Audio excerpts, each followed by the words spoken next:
Meanwhile, the Trump administration is firing back against the Illinois governor for ratcheting up anti-ICE rhetoric. And Peter Ducey is live at the White House. He's got the back and forth for us. Hi, Peter. And Dana, despite everything that William was just reporting, the loudest voices against this White House's effort to deport criminal illegal aliens are just getting louder. The thing that we're demonizing is when ICE agents aren't following protocols. They aren't acting like law enforcement should act. They're instead literally racially profiling. We've seen it. All you have to do is go online and look at some of the videos. Just to be clear, because I think many people that are listening maybe haven't seen that before. Think if you're an ICE agent and you do these things, we think you ought to be held accountable.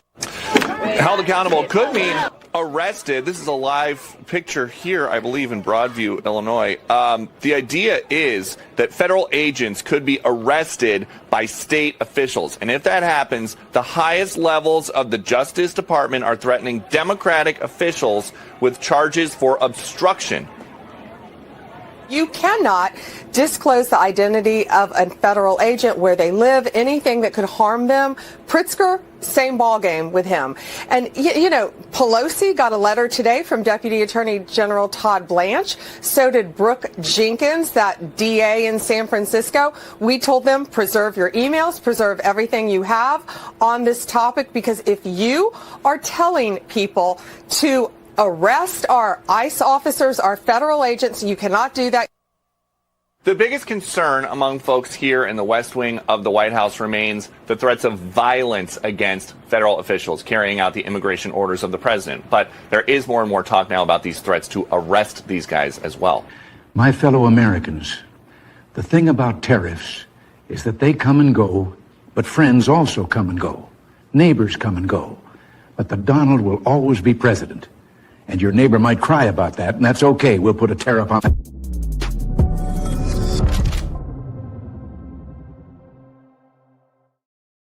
For AI Reagan, I'm not ready for it. That's amazing, Jerry. Can we keep doing that? Can AI Reagan wish me a happy birthday? Can AI Reagan do a shout out to the chat? Look, ladies and gentlemen, look at the beautiful chat right there. What up to the chat?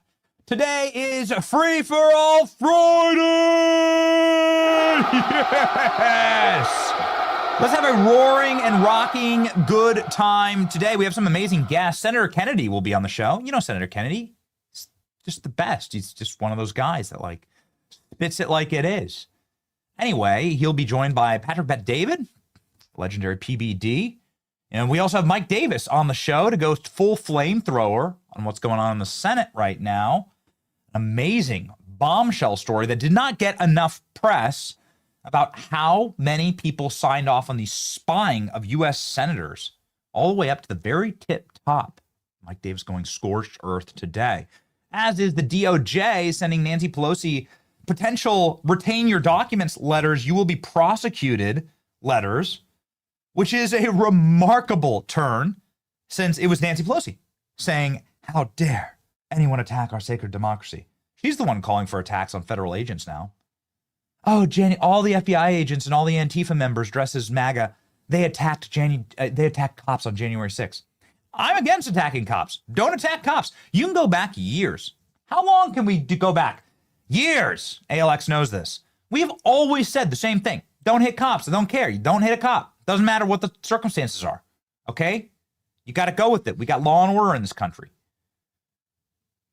The more we learn about January 6th, the more we learn what an unbelievable op it all was. 300 FBI agents in the crowd, and Nancy Pelosi's losing her mind now. She's demanding that the left attack cops, hit cops.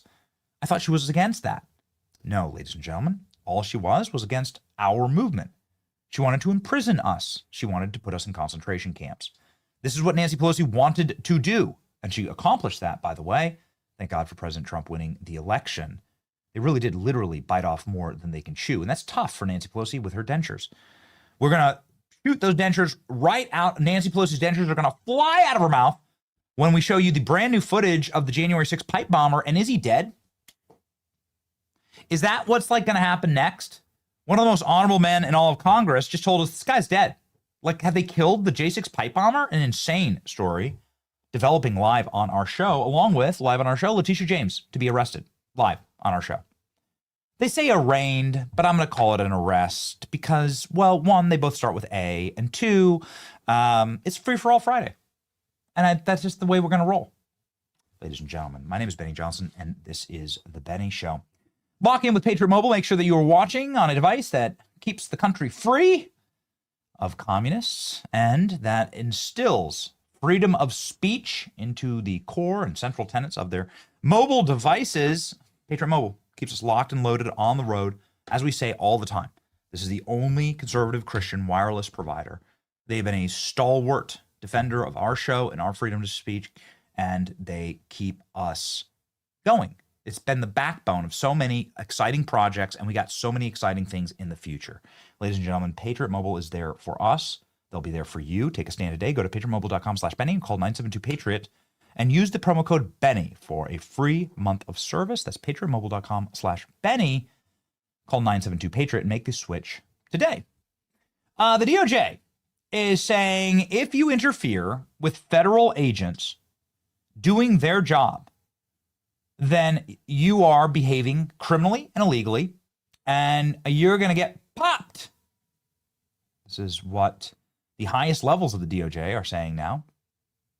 I find this fascinating because, well, I physically watched what happened in Chicago as federal agents. Yeah, this is good, boys, but I want to get like the full, get me the full lineup. I posted it. Give me the full lineup. Yeah. The full lineup from Chicago. Because I physically watched it. I watched these guys get attacked. Yo, listen, I may be one of the few people that can actually, and this audience may be one of the few audiences that has actual clarity on an issue like this. I have always been against federal agents and police officers being attacked, hit. I don't want it. I don't like it. I won't ever say that this is something good that's happening. I don't want it to happen. I watched it happen with my own two eyeballs in Chicago, and I watched a bunch of people get arrested. And the arrests were really funny because it was like actually a meme. The individuals that were arrested was like straight out of a left-wing cartoon. It was amazing. These guys, thank you, boys. Here we go. Let's go. Pop them up. And I mean, it is remarkable. It was like Gotta Catch 'Em All. It was like almost like a Pokemon of brain dead, smooth brain libs sitting in a row. Like you just got, I mean, you got like you just got a whole collection here. It really is. It's remarkable. They're all overly medicated, very doughy, very weak, very, oh no, ooh, yikes, move along. And every one of them, I mean, this was me filming, every one of them was attacking cops. They were all attacking police officers. And I watched it all happen with my, and I watched this happen before. Watched this happen during the summer of BLM and Antifa, but nobody got arrested. Now they're getting arrested. They don't understand how to process this. Now federal authorities are actually following the law and arresting. And I heard them say that, as they were preparing to do this. If you interfere with a federal law enforcement agent, you get arrested. And this is what happened with a member of Congress, LaMonica McIver. It's what's happening with these douches right here. You get arrested. You get arrested. You can't do that. When a federal agent is attempting to follow through and do their job and enforce the law, you're not allowed to hold them back. And you shouldn't do that. You shouldn't fight cops. You shouldn't fight ICE. You shouldn't do it. It's a bad idea. Anyway, what I'm saying here is that they're weaponizing their little brain dead militant wing on the left. And we've seen obviously the horrific results of this. And now the top party leadership is doing exactly the opposite of what they should be doing right now. Like, this is the opposite. So instead of chilling out and telling everyone to calm down, instead of diffusing it all, they're ratcheting it up and putting further targets on the back of ICE agents, on the back of law enforcement, and on the back of people who support them. We've seen it, ladies and gentlemen. DOJ warns California officials to stand down or face prosecution threats against ICE agents. Deputy Attorney General Todd Blanche warns Gavin Newsom and Pelosi and other state officials against interfering with federal agents. So now what they're going to do, mark my words, what they're going to do. So now they're so desperate to prevent the deportation of their voters that they are going to order law enforcement to fight the feds. You're going to have a blue on blue crisis in this country. And it's not going to be pretty. And the Democrats are the true insurrectionists. We've said this for a very long time. We can prove it throughout the show. We have 4 or 5 different sequential stories that will prove it. But man, this one cooks. Here we go. U.S. Deputy Attorney General Todd Blanche, many would argue the most powerful man in law enforcement, issued a formal letter to California officials Thursday warning them against attempts to arrest or impede federal law enforcement officers enforcing immigration laws. The letter, which is addressed to Governor Gavin Newsom, State Attorney General Rob Bonata, Nancy Pelosi, and Attorney Brooke Jenkins of San Francisco, stressed that federal agents and officers are carrying out lawful duties in the interference by state and local officials are illegal and futile. The letter comes after Pelosi issued a statement Wednesday threatening to arrest federal agents if they break California law. Well, federal law is the superior law of the land. You have a real tough time arguing this in a Clarence Thomas court. There's something called the Supremacy Clause in our country. Mike Davis will be on soon. We can talk about that. We also want to talk about some other major scandals breaking that Mike Davis is revealing right now. It's bombshell stuff. If convicted, Democrats noted President Trump cannot pardon agents. Reports of a planned mass immigration raid in the Bay Area are an appalling abuse of law enforcement power, says Pelosi. While the president may enjoy absolute immunity courtesy to the rogue Supreme Court, those who operate under these orders do not. The people of San Francisco will continue to stand by patriotic immigrants who are the constant reinvigoration of America. Whoa. So they're saying, so not only are they outing a ICE operation, presumably they got wind of, but now they're saying that they're going to start prosecuting ICE agents. Blanche shared his response on X. We just sent a letter, stand down or face prosecution. No one threatens our agents. No one will stop us from making America safe again. This is wild. As we showed you yesterday, here are the people that Nancy Pelosi is talking about. Nancy Pelosi is talking about Sham Shame Xing Jing. I don't remember his name. The guy who just, give me his actual proper name. Okay, it's going off the top of the dome here. It's hooked on phonics. Okay, the guy who just like slaughtered a bunch of Californians as they're sitting there. One of them was like a baseball. We're now learning about the people that were slaughtered. These are the people that Nancy Pelosi is talking about. Nancy Pelosi says, we stand with patriotic immigrants who are the constant reinvigoration of America. Let's show them. Klein, let's show them. Show them what constantly reinvigorating America looks like. Show them the crash yesterday. Like this is what Nancy Pelosi, this is what Nancy Pelosi is talking about. This is the constant reinvigoration of America.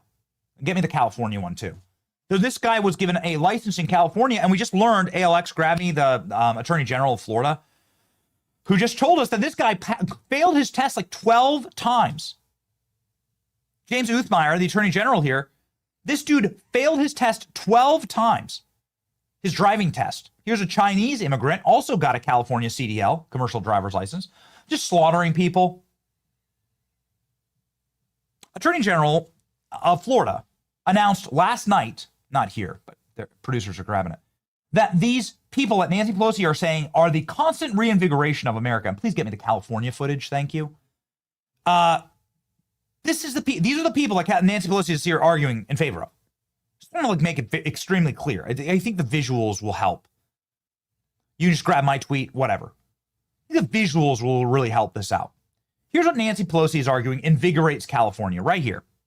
This is a drunk off his ass criminal alien. I want a full screen, please. Drunk off his ass criminal alien smashing. No, the video. Like format the video, please. Yeah. Smashing in and slaughtering California families. This is who Nancy Pelosi is talking about. These are the patriotic immigrants who are the constant reinvigoration of America. Got it? Got it. Let's go ahead and learn more about them, shall we? It's in my tweet, Klein. You just load up my tweet. Sorry, it bothered me all yesterday. Like that, it's the wrong aspect ratio. Anyway, here's what the Attorney General told us last night about Harlander Singh. This is a guy who slaughtered a couple people in Florida, not too far from where I live. As we continue our investigation into California, Washington, and Harlander Singh, we learned that Singh failed his written exam 10 times. He took his behind-the-wheel training course at a private commercial driver's license school in Washington State, another blue state. That school will be hearing from my office soon. Thank God. Here we go. Here's the Bill Maloogian report. Senior official in the Florida AG's office tell me the initial results of their investigation show that Harlander Singh, the Indian illegal alien from the country with the single worst road death and driving conditions in the world, where 87% of deaths on the road are caused by drunk drivers who don't know what the hell they're doing, not following the laws and driving recklessly, if there even are laws, is charged with killing 3 people in a crash in Florida in August. We can reveal that Singh failed his commercial driver's license test 10 times in a 2-month window. He failed 10 times.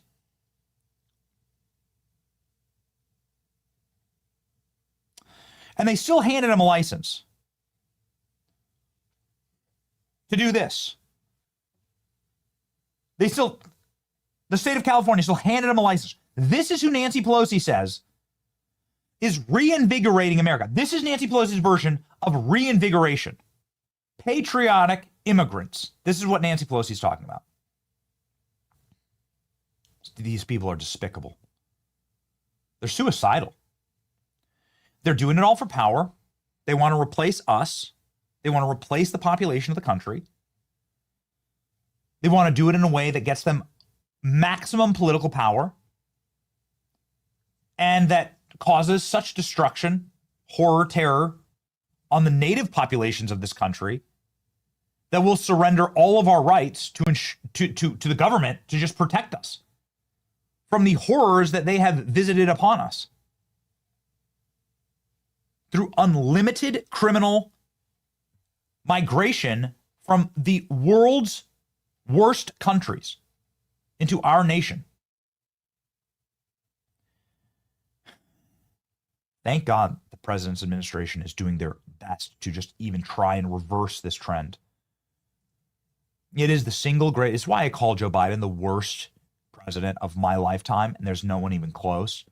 And I don't know if he was sentient or not, but whatever happened, the policies during his administration will cripple this nation if we do not reverse them and reverse them immediately. We'll see. President Trump has record deportations. And we need to pump those numbers up. Those are rookie numbers. But anyway, this is who Nancy Pelosi's fighting for. Just like good, stark relief here. Let's just tell everyone who Nancy Pelosi is fighting for. And why. Why is Nancy Pelosi fighting for this? You know, it's amazing. Why would Nancy Pelosi and the politicians of California fight so damn hard to keep these murdering sociopaths that are slaughtering Californians in California? Please understand something critical about this and grab me the Electoral College map, what it's going to do in 2030, please. California is, Prop 50 is probably going to pass in California. They're going to be able to rig their elections and try and add new Democrat seats. We'll see, but it looks like it's going to pass. So they'll do that. They'll only be able to do that for 2 cycles. Because in 2030, California will lose 5 congressional seats. California is going to collapse. Their population has collapsed. Their powers collapsed. Their electoral powers collapsing. New York, along with the state of New York, the Democrats will lose a net 10 seats. This is just if current trends remain. The way that they count the census is that they count all persons in a district. That is actually the way that the census is written. You would actually need to do a constitutional amendment, like a major executive order that withstands the courts, which it might, and then do a constitutional amendment that says citizens, not persons. That's the way it was written. I don't like it. Might be the number one thing I don't like about our founding documents. You should have written citizens. But anyway, they count persons. And as you can see here, California is already going to lose. What does it lose? 4? Okay. What about New York? 2? Yeah. Rhode Island's going to lose 1. That's a blue state. Oregon's going to lose 1. So there you go. Illinois is going to lose 1 or 2. These are just estimations. With an accurate census count, it may be much higher. So that's 10 electoral votes, and they already lost the popular vote to Donald Trump. They already lost the Electoral College to Donald Trump in a landslide. So they're desperate. They're horrified. You know, these ICE enforcement operations. Actually, ALX, can you grab me them doing enforcement at the Gavin Newsom rally? It's so funny. They're running ICE enforcement operations like at Democrat rallies in California. People won't show up because there are so many criminal aliens living in California. But to understand, you just got to understand the reason why they're rabidly fighting this. And they're saying they're going to arrest ICE agents now who are deporting people is because they are physically deporting their power. You can hear it. You can see it. The grains of sand traveling through the hourglass. As every criminal alien arrested and deported out of California, including this like hilarious video of them arresting people at Gavin Newsom rallies. Gavin Newsom held a rally and ICE showed up to just arrest a bunch of people.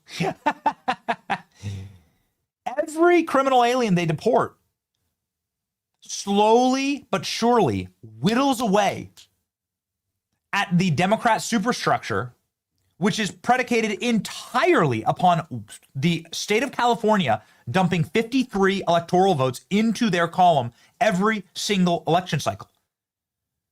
According to the AP, that's already going to go down by 3 or 4 votes. How are you going to make up that math? This is a survival game for Democrats. This is why they're engaging like this. Animals, bees don't sting. Dogs don't bite unless they really feel threatened. And that's what's happening with the Democrat Party. Democrat Party is saying we're going to arrest ICE agents because they understand that their political future depends on they can't put more criminal aliens in. The criminal aliens won't go in, so they better hoard them. Like Pokemon characters, you better catch as many as you can. You got to put them all. I think there are like some ICE. Did the DOJ, did Homeland Security release like a Pokemon themed meme? I think they did. I think they actually did. They did do a Pokemon themed meme. Democrats and ICE are doing the same operation. Democrats are trying to hoard as many criminal aliens into their districts as possible and hide them. And ICE is trying to catch them. They're both trying to catch them all. Okay, it is much like a Pokemon game. I know DHS released a Pokemon video. Anyway, it's genius. It's beautiful. This is why they're losing their effing minds. Here is J.B. Pritzker and Pelosi threatening to put ICE agents in prison. I can't wait to hear about the supremacy clause from Clarence Thomas on this one. How's Chicago responding to this attack on federal agents? They're doxing the agents. Apparently, Democrats' master ICE tracker isn't good enough. We want to unmask the ICE agents, the CBP agents who are committing crimes in our city. Every single one of those agents, height, weight, hair color, they wear their vests in a particular way. They're wearing insignias, even the masks that they wear, the shoes that they wear, the cars that they're driving. We have a right to compile that information and put together a profile of each of these agents that's alleged to have committed crime. Lori's profiling police more than MS-13. Chicago should be keeping track of the height, weight, hair color, and tats of illegals, not ICE. Ribbs is licking his big old lips. He's putting ICE agents under investigation so he can put them in prison. The commission will collect testimony, hold hearings, and gather information and firsthand accounts. We can do the work so those who break the law are held to account. So this chaos will stop. And so nothing like it ever happens again. Nancy Pelosi called for something that we've never heard of before. Our state and local authorities may arrest federal agents if they break California law. And if they're convicted, the president cannot pardon them. San Francisco police arresting ICE agents for enforcing the law? I'd like to see San Fran PD slap cuffs on Homan's boys. I'd like to see that. This is Civil War type stuff. It's true. It's true. It's total and complete desperation. Got to catch them all. Well, I was right. We're right. Pepperidge Farm remembers. Here we go. Got to catch them all. The Pokemon. This is what they do. So here's the original. I got to show them. This is the original tweet from Homeland Security. Got to catch them all. And here, ladies and gentlemen, is the Pokemon video. I want to be the very best, like no one ever was. To catch them is my real test. To train them is my cause. I will travel across the land, searching far and wide. Each Pokemon to understand the power that's inside. Pokemon, gotta catch 'em all. It's you and me. I know it's my destiny. Pokemon, oh, you're my best friend. In a world we must defend. Pokemon, gotta catch 'em all. Our heart's so true. Our courage will pull us through. You teach me and I'll teach you. Where's the Academy Award? Where's the Oscar? Gotta catch 'em all. Look at the cards. Okay. All right, ladies and gentlemen. Pam Bondi's response to this and Todd Blanche's response to this have been very strong. They say, no, you're not allowed to impede a federal officer. We'll arrest you, actually. Maybe this is the in that they've been looking for. Mike Davis will be on the show in just 1 second. He's getting tested right now. I can't wait to hear him respond to this, along with some other big breaking news out of the Senate Judiciary. But here we go. Here's Pam Bondi saying, no, you don't. Uno reverse. Do you know Uno? Do you speak Spanish, Pelosi? Uno reverse. Let's go. No. And Jesse, first time I've seen the Lori Lightfoot video is just now on your show. She will be getting a letter from us tomorrow to preserve anything that she's done as well to make sure that she's not violating the law. It appears she is. You cannot disclose the identity of a federal agent, where they live, anything that could harm them. Pritzker, same ballgame with him. And, you know, Pelosi got a letter today from Deputy Attorney General Todd Blanche. So did Brooke Jenkins, that DA in San Francisco. We told them, preserve your emails, preserve everything you have on this topic, because if you are telling people to arrest our ICE officers, our federal agents, you cannot do that. You're impeding an investigation, and we will charge them if they think they have not met me, because we will charge them if they are violating the law. We will protect our federal agents. So that is a crime. Something that is not a crime is challenging an election. Mike Davis with this banger this morning. I know we were going to switch topics here, but we have Mike Davis in the bullpen, and we want to speak with him. Challenging an election is not a crime. Only in the third world hellholes is it a crime, so maybe San Francisco. The Electoral Count Act of 1887 specifically allows challenges to presidential elections. This is why Democrats didn't go to jail for challenging their losses in 68, 2000, 2004, and 2016. Yet the Biden Justice Department pretended that Trump's 2020 election challenge was a crime. They then used that as a pretext to spy on and prosecute their political enemies. This is a blatant criminal conspiracy against our rights under 18 U.S. Code 241. It's time to put Merrick Garland, Lisa Monaco, Chris Way, and Jack Smith, and so many others before a grand jury. And what is Mike talking about? Very quickly here, the Chuck Grassley tweet, and then we'll have Mike on to explain. Just received this doc from the DOJ, proof that the Biden Attorney General Merrick Garland, Lisa Monaco, and Christopher Wray personally approved opening Arctic Frost. Now, this is something that opened up a spying operation on sitting U.S. senators. Ladies and gentlemen, this by Chuck Grassley, somebody who Mike Davis worked for in the Senate for many, many years. He's a proud ally of our show and the president of the Article 3 Project.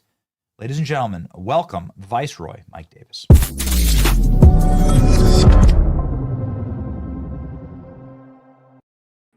Hello, Viceroy. How you doing, Ben? Top Actually, of the morning before to we you. go to Arctic Frost, I want to jump in on what Pam Bondi and Todd Blanche are doing on these politicians who think they're going to arrest federal ICE agents. Let me translate what Pam and Todd have said, right? They have said that it is these are federal crimes. If you interfere with ICE agents when they're trying to arrest illegal aliens, that's harboring.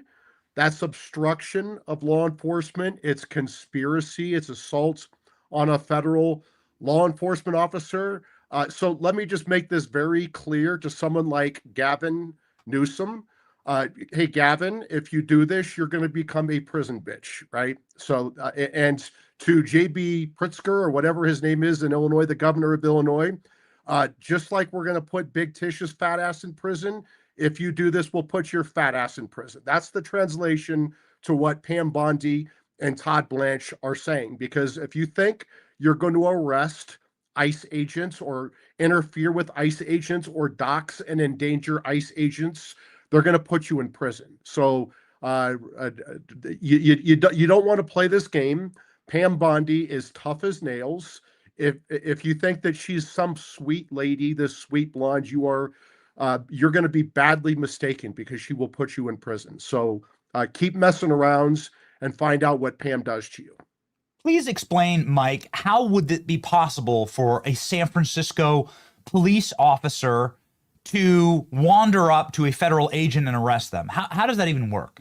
It wouldn't work, and it would be so dangerous because it would be an illegal arrest and it would authorize deadly force by these ICE agents. So does Gavin Newsom want a shootout between San Francisco police and federal ICE agents? I don't think he wants that, because then he could be charged for felony murder for doing that. So you want to F around, Gavin? You want to become a prison bitch? I think Pam would love to put you in prison. So don't even think about it, Gavin or JB or these other Democrat slob politicians. It's not going to fly.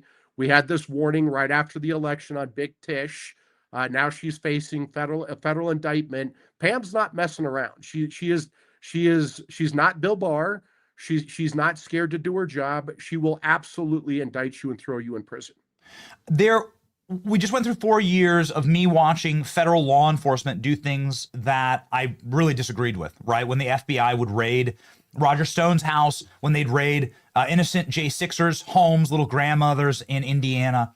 You know, they treated these people like terrorists and they'd raid them. Never once did it ever cross my mind that what should happen is a bunch of local cops should go round up the feds.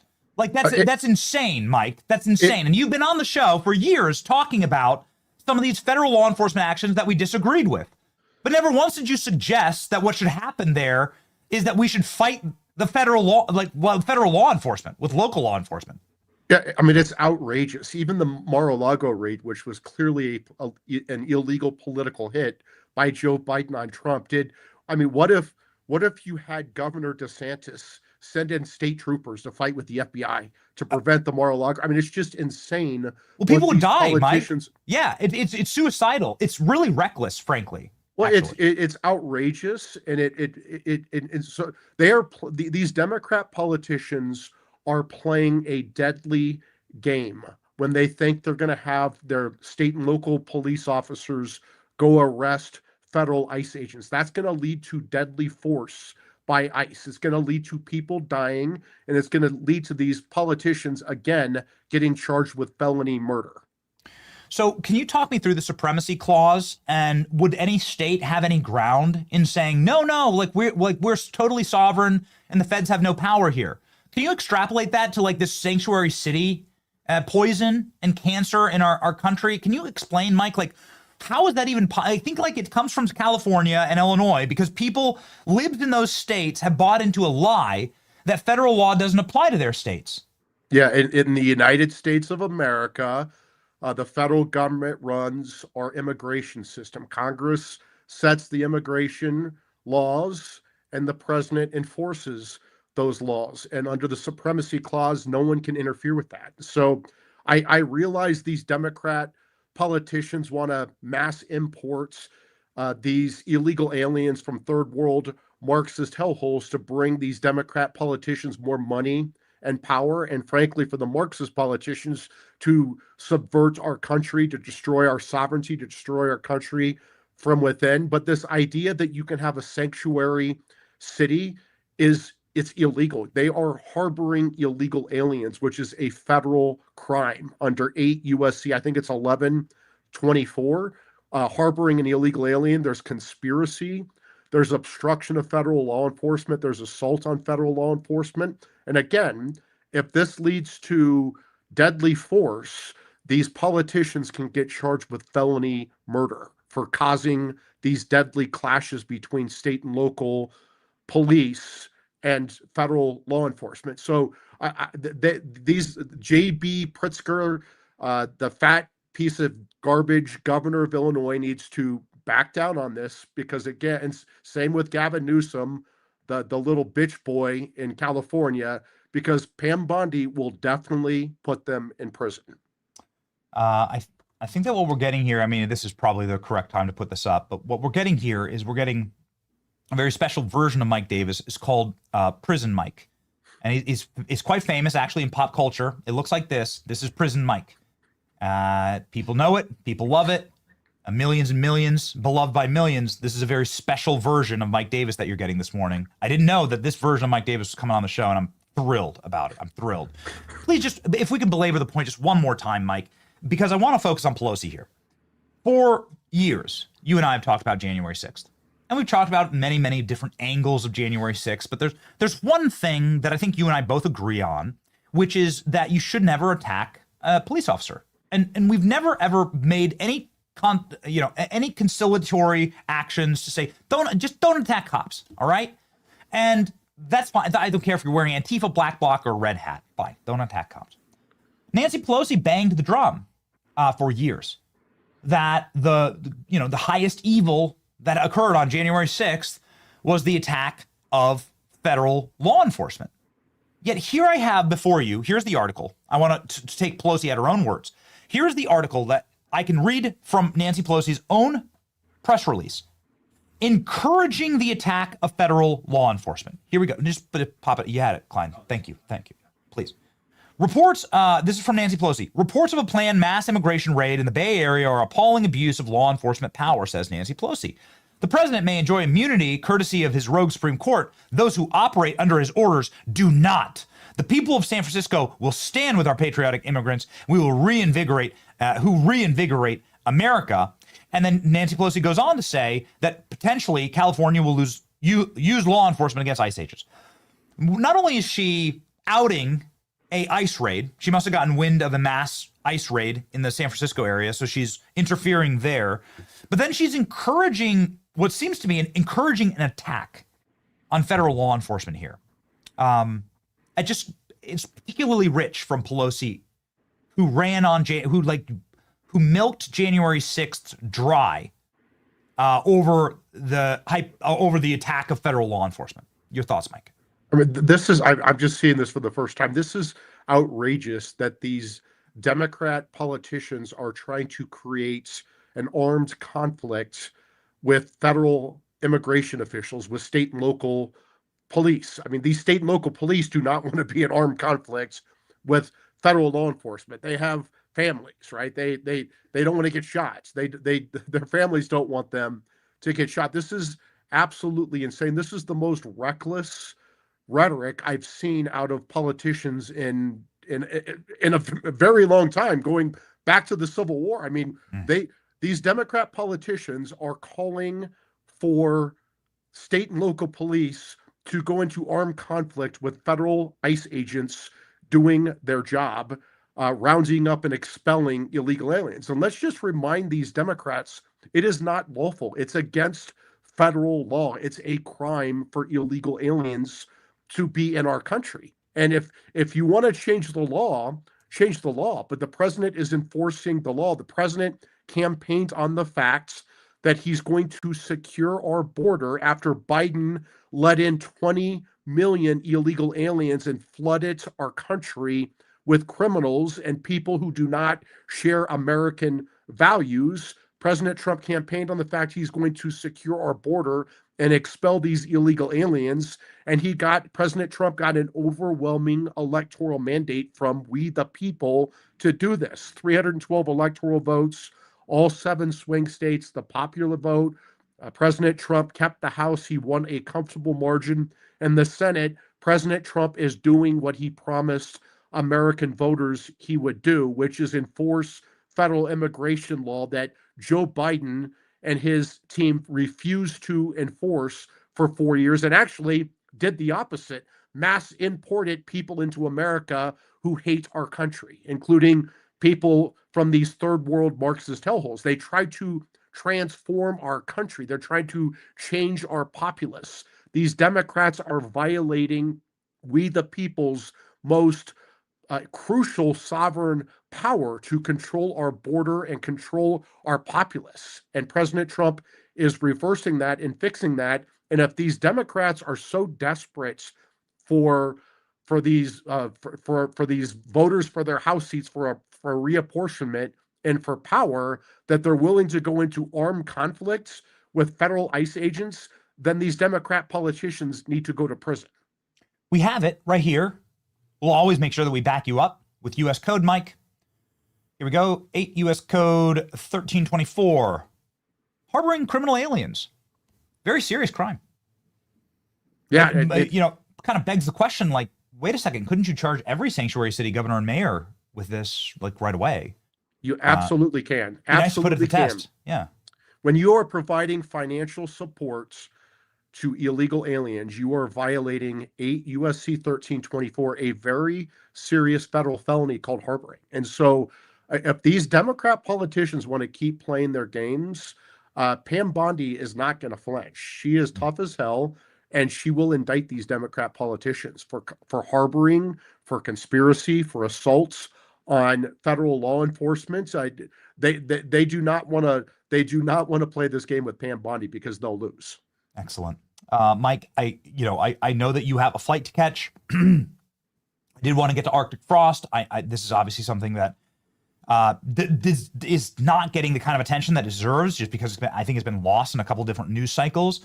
We talked about it with Rand Paul just the other day. The irony of all ironies that some of the senators that love spying by the federal government were the victims of spying by the federal government. Here's Chuck Grassley from this morning and Mike's response. Mike, can you just please outlay the landscape here for what Chuck Grassley discovered?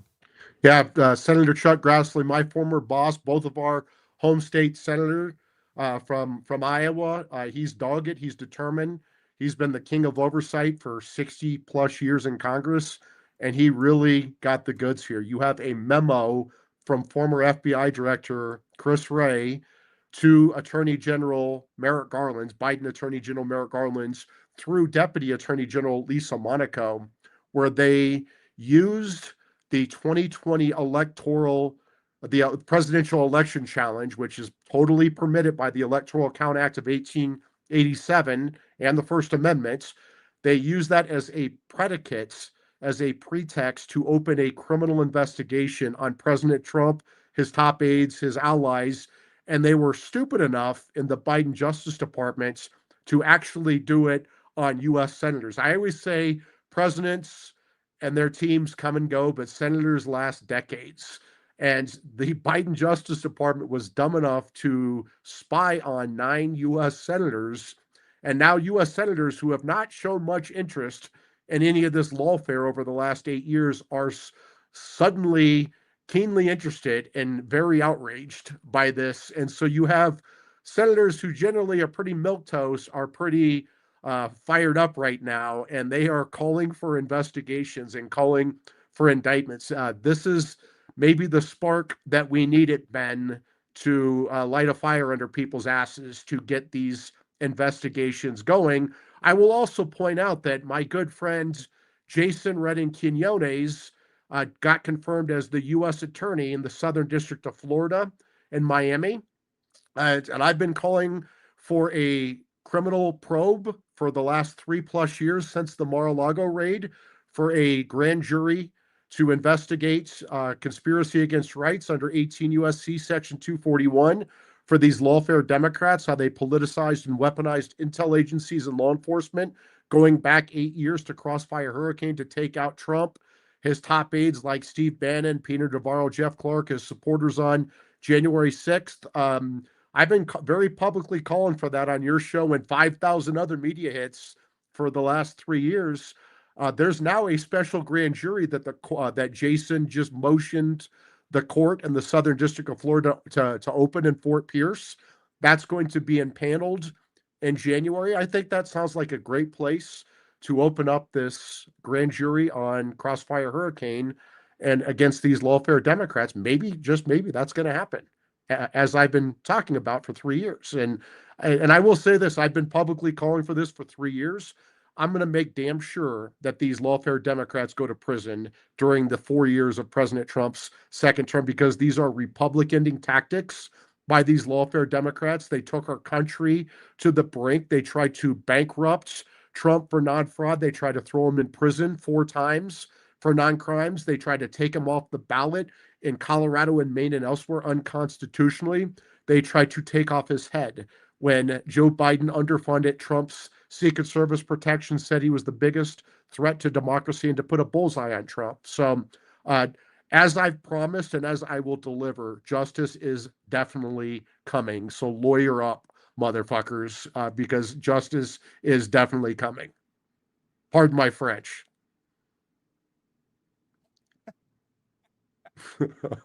We made headlines again, Ben. Mike, this is something that you are manifesting. You're manifesting live right now. Here we go. Letitia James being arraigned. This is the live shot. I hope you have a confidence monitor so you can see it. There are literally dozens who have showed up for Letitia. This is live outside of some of them need walkers and wheelchairs there. And there's one little microphone and a stand outside of the court. This is the live shot. It's happening, Mike. You promised so you just, to give a little bit of runway to what you just so eloquently explained to the audience.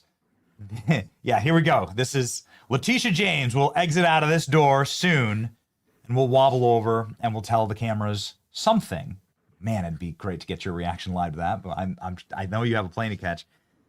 What I'm trying to explain to the audience here is this. Mike Davis came on the program and told us that this would happen. What you're witnessing live right now, there's a live shot of the courthouse in Virginia, actually, where Letitia James is being arraigned this morning. Mike Davis was laughed at by all of the press and all the media, and everybody wrote stories attacking Mike because he had the temerity to go on this program and said Letitia James will be arrested. Trump will win, and Letitia James is a criminal, and there will be criminal charges brought against her. That lady that's about to put Trump in prison for 90 years, that lady, she's the one who's going to go to jail. And Mike said that years ago, and here we are, live with Mike Davis on the air, Letitia James to exit out of the Virginia courthouse where she's being arraigned this morning. And so when Mike Davis says, listen, we're going to impanel a grand jury, there's going to be a grand jury impaneled for Crossfire Hurricane, you should believe him. You should believe that these are just appetizer indictments. Mike, your response to seeing this glorious and historic moment live on screen. Cheers to Trump, U.S. Attorney Lindsey Halligan in the Eastern District of Virginia. All the other pussy attorneys in the U.S. Attorney's Office said there was no evidence to support an indictment. And then Lindsey went in there, in about 2 days, she put together a grand jury indictment and then a grand jury of our peers in Alexandria, Virginia, in the suburbs of Washington, D.C., and deep Democrat Alexandria, Virginia, indicted New York Attorney General Tish James, Big Tish, for mortgage fraud. And here is the delicious irony of this, Ben, is remember, it was Big Tish who tried to bankrupt President Trump for President Trump paying back sophisticated Wall Street banks on time, in full, as agreed, with interest, because Big Tish said that Trump overvalued Mar-a-Lago because she said that Mar-a-Lago was only worth $18 million. Mar-a-Lago is 20 acres of the most prime real estate in the world. It's in Palm Beach. It's the only property that touches both the intra-coastal waterway and the Atlantic Ocean. A tennis court at Mar-a-Lago is worth more than $18 million. Mar-a-Lago is worth more than $1 billion. And for Tish James to try to bankrupt Trump on a mortgage fraud theory as part of a lawfare campaign to bankrupt him, to throw him in prison for life for non-crimes, to take him off the ballot and take off his head. As you said, Ben, these are the appetizer indictments. The main course, I hope, will be down in the Southern District of Florida when Big Tish is investigated and indicted as part of the criminal conspiracy against rights under 18 U.S.C. Section 241. Again, I've publicly called for that for the last 3 years. I will fight every day for the next 3.5 years to make damn sure that happens, because we can never let these lawfare Democrats do to our country what they tried to do over the last 8 years. They need to go to prison. So there are the most severe legal, political, and financial consequences for politicizing and weaponizing intel agencies and law enforcement to go after their political enemies. And I'm glad that Arctic Frost is coming out, because I'm very happy these senators who have been awfully quiet for 8 years are finally finding their voices after they got targeted. Senator Kennedy is on in just a moment, and I look forward to asking him about it. Just since, in closing, Mike, just since we have this historic moment on screen, just keep up, Letitia. Keep this up. I love this. I love that it's happening live with Mike on the air. I just love it. I don't know if she'll come out, Mike, but she's supposed to exit the courthouse Ben, after being arrested. How good is your production team? Can we get my clip from right after the election? Sure. Where I warned and predicted this would happen, and it made headlines. If we could put that up, and then we can show Big Tish coming out here, waddling out to the microphone. Wow. Just glorious. I mean, you can see here, it looks like they're preparing for Big Tish. They're reinforcing the sidewalk. And remember what they're pouring extra cement. She's gonna come out and play some ghetto victim here. She's gonna get more of a ghetto accent.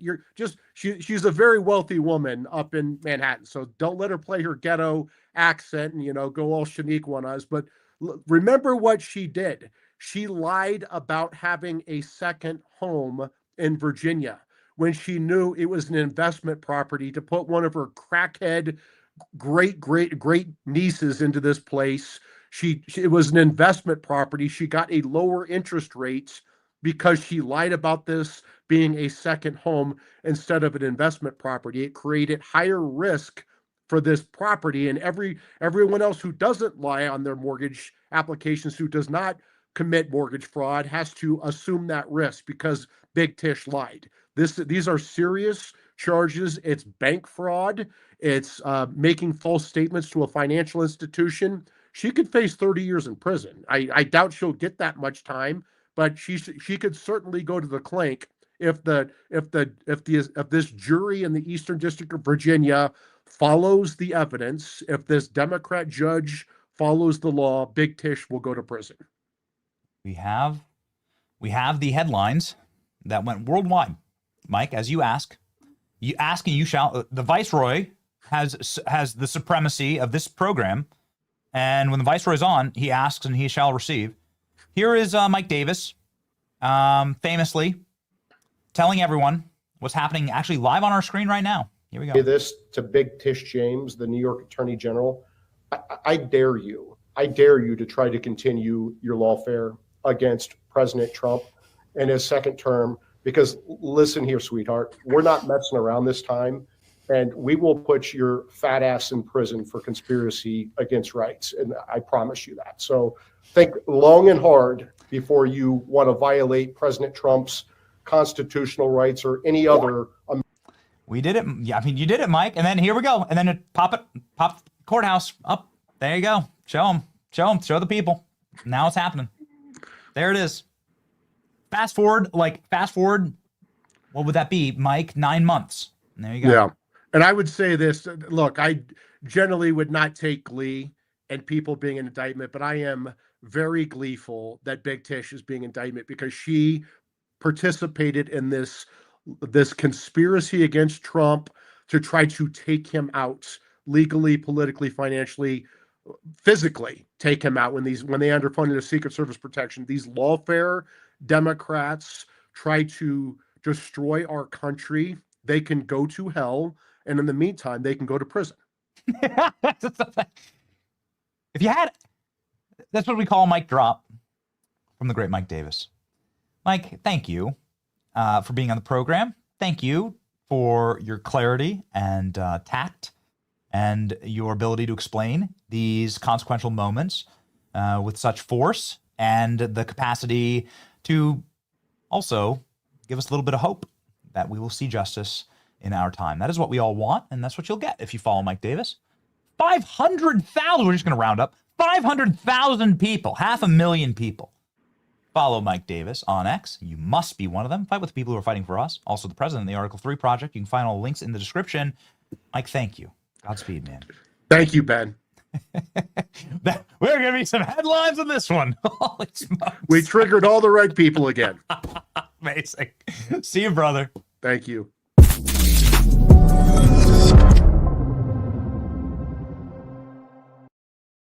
Ladies and gentlemen, you never know what's going to happen. That's why I invest with Allio Capital. You never know what's going to happen when you have Mike Davis on, man. You don't know what's going to happen in the world. It's a wild place. I do know there are going to be some headlines from that interview. Holy moly. And that's the appetizer. We have Senator Kennedy coming up. Holy smokes. Allio Capital makes sure that you are investing your money in a very smart way in a world that has a lot of ups and downs.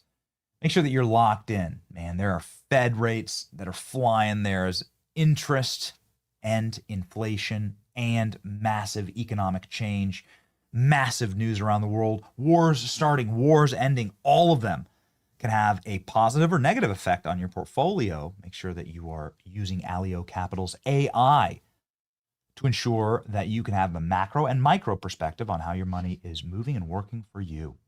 Ladies and gentlemen, download their app. Average score 4.8 out of 5 stars in the App Store or Google Play. Text my name, Benny, to 511-511. That's ALLIO Capital. Benny to 511-511 today to get investing right now.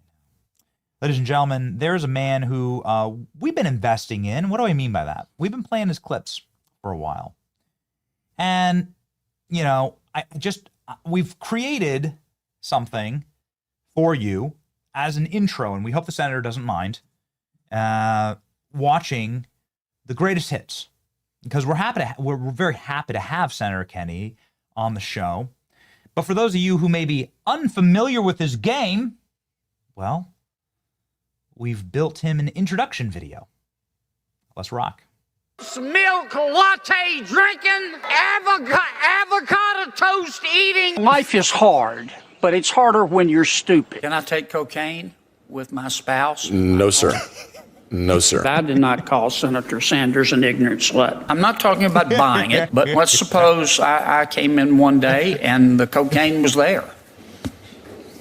People who are bilingual, they speak English and stupid. I don't know why we have to give money to countries that hate us. They should be able to hate us for free. Looks like we're giving Lindsay Lohan the keys to the minibar. President Biden is sort of like Kevin Bacon at the end of Animal House, the cantina bar scene out of Star Wars. They wanted it like Ben wants J-Lo. I'm like Bluto in Animal House. I'm just fat, drunk, and stupid. Frankly, I can't, because I can't get my head that far up my rear end. To stick it up their fact checker. They can kiss my ass. Somebody at the White House has been smoking the devil's lettuce, okay? We cannot run the greatest economy by putting fairy dust and unicorn urine in our cars. Urinate to get off the pot. My car doesn't run off fairy dust. My car doesn't run off unicorn urine. The spending porn on pet projects, it's just chock full of spending porn. There's an enormous amount of spending porn. Next time you get in trouble, call a crackhead, call a criminal, call a meth head. It must suck to be that dumb. I don't mean disrespect, but the mayor needs to take her meds. Christmas ornaments, drywall, and Jerry Epstein. Name 3 things that don't hang themselves.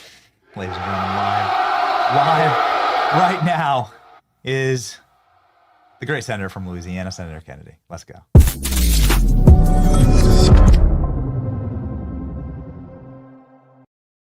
Senator, welcome to the program. I really appreciated that supercut. Sort of needed a vibe shift. Do you come up with that? Do you come up with all those off the top of the dome?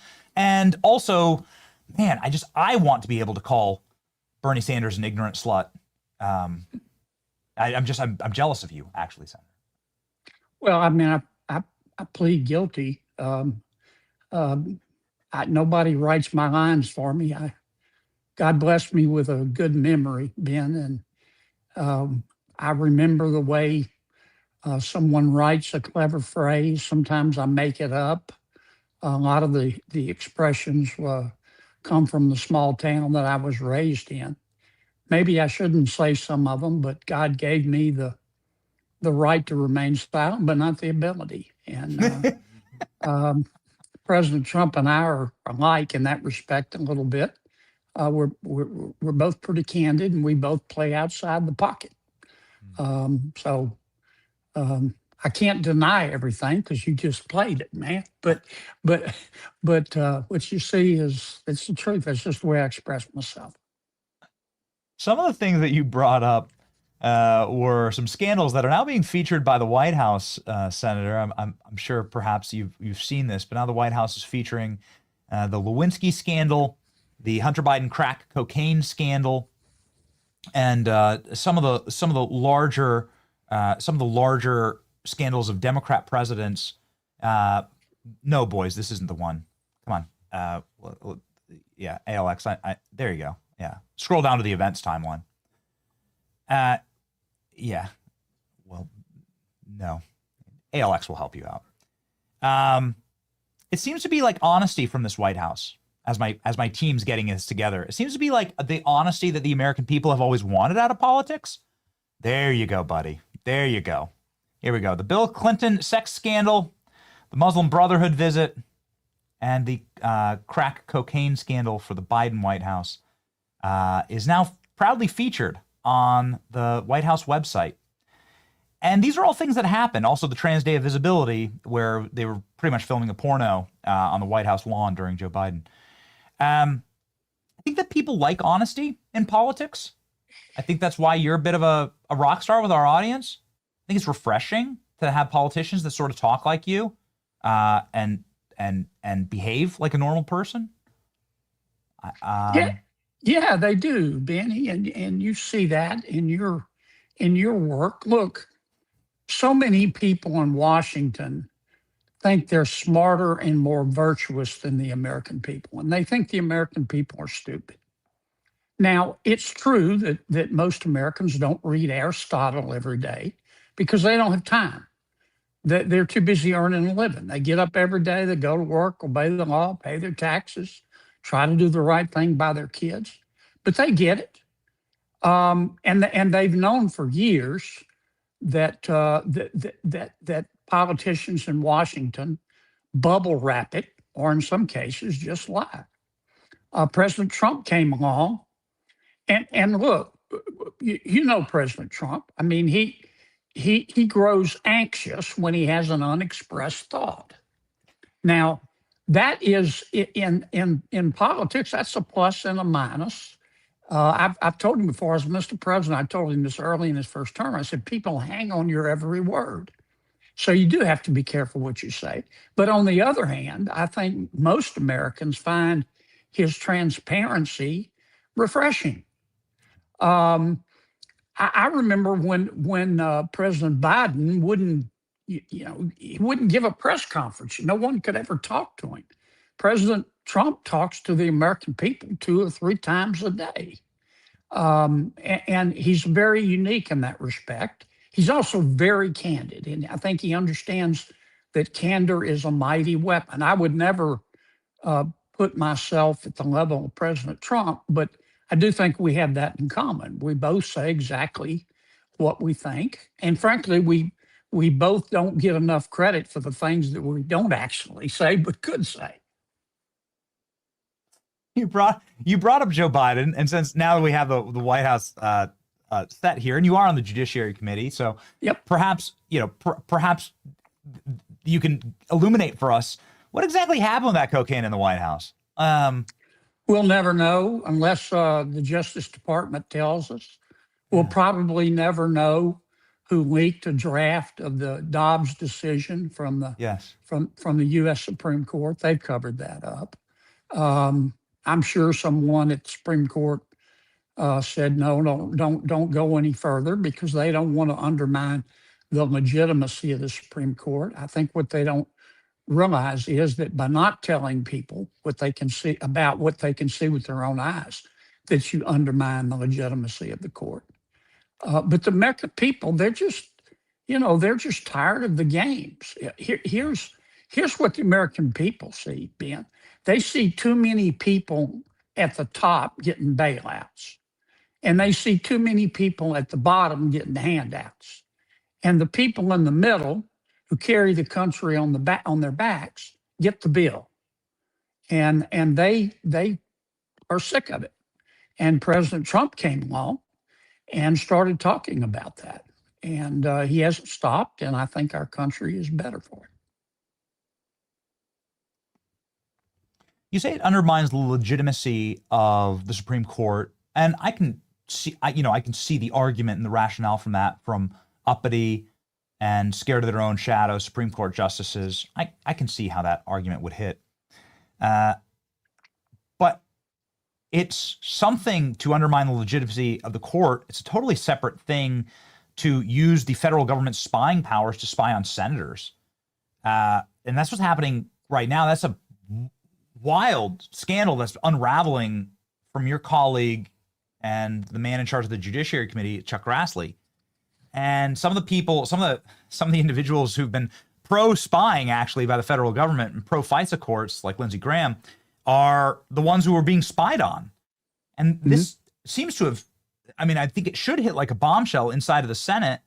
Can you explain, Senator, what's happening here? I'll try. I watched it happen. Let me go back to the Supreme Court just for a second, Ben. Please. Look, the American people saw the Dobbs decision leaked.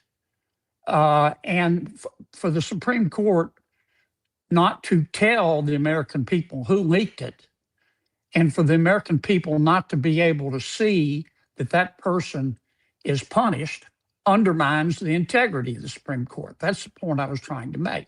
Of course. In terms of your question about the senators, it's just one more chapter in a disgusting saga.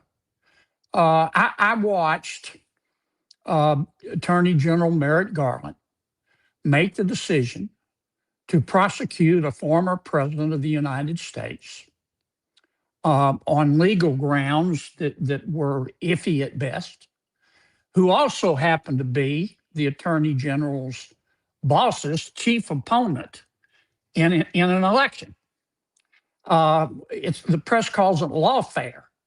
It's just weaponization by your justice system. That's not supposed to happen in America. That happens in countries whose Powerball jackpot is 287 chickens and a goat. It doesn't happen in America. And that wasn't the only instance of lawfare. Ms. James in New York, the district attorney in Georgia, Jack Smith. And it wasn't just directed at President Trump.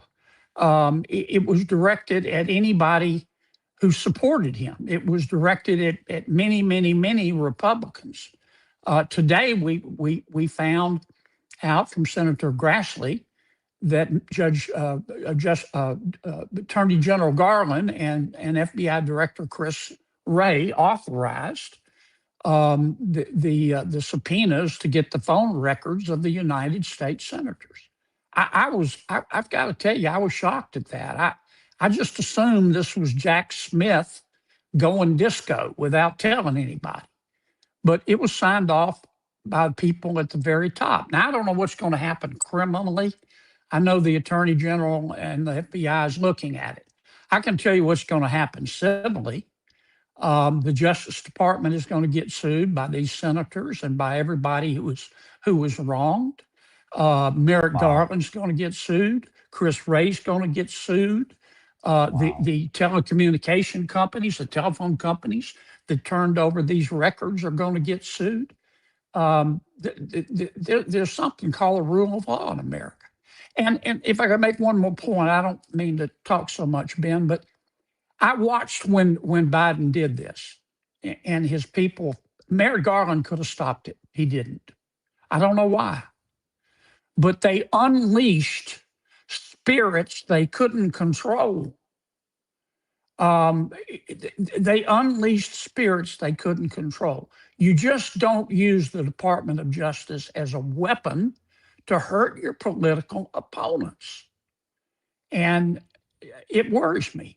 I mean, all we have well, not all we have in America. One of the things we have and cherish the most is the fact that our criminal justice system has legitimacy and it applies to justice even-handed.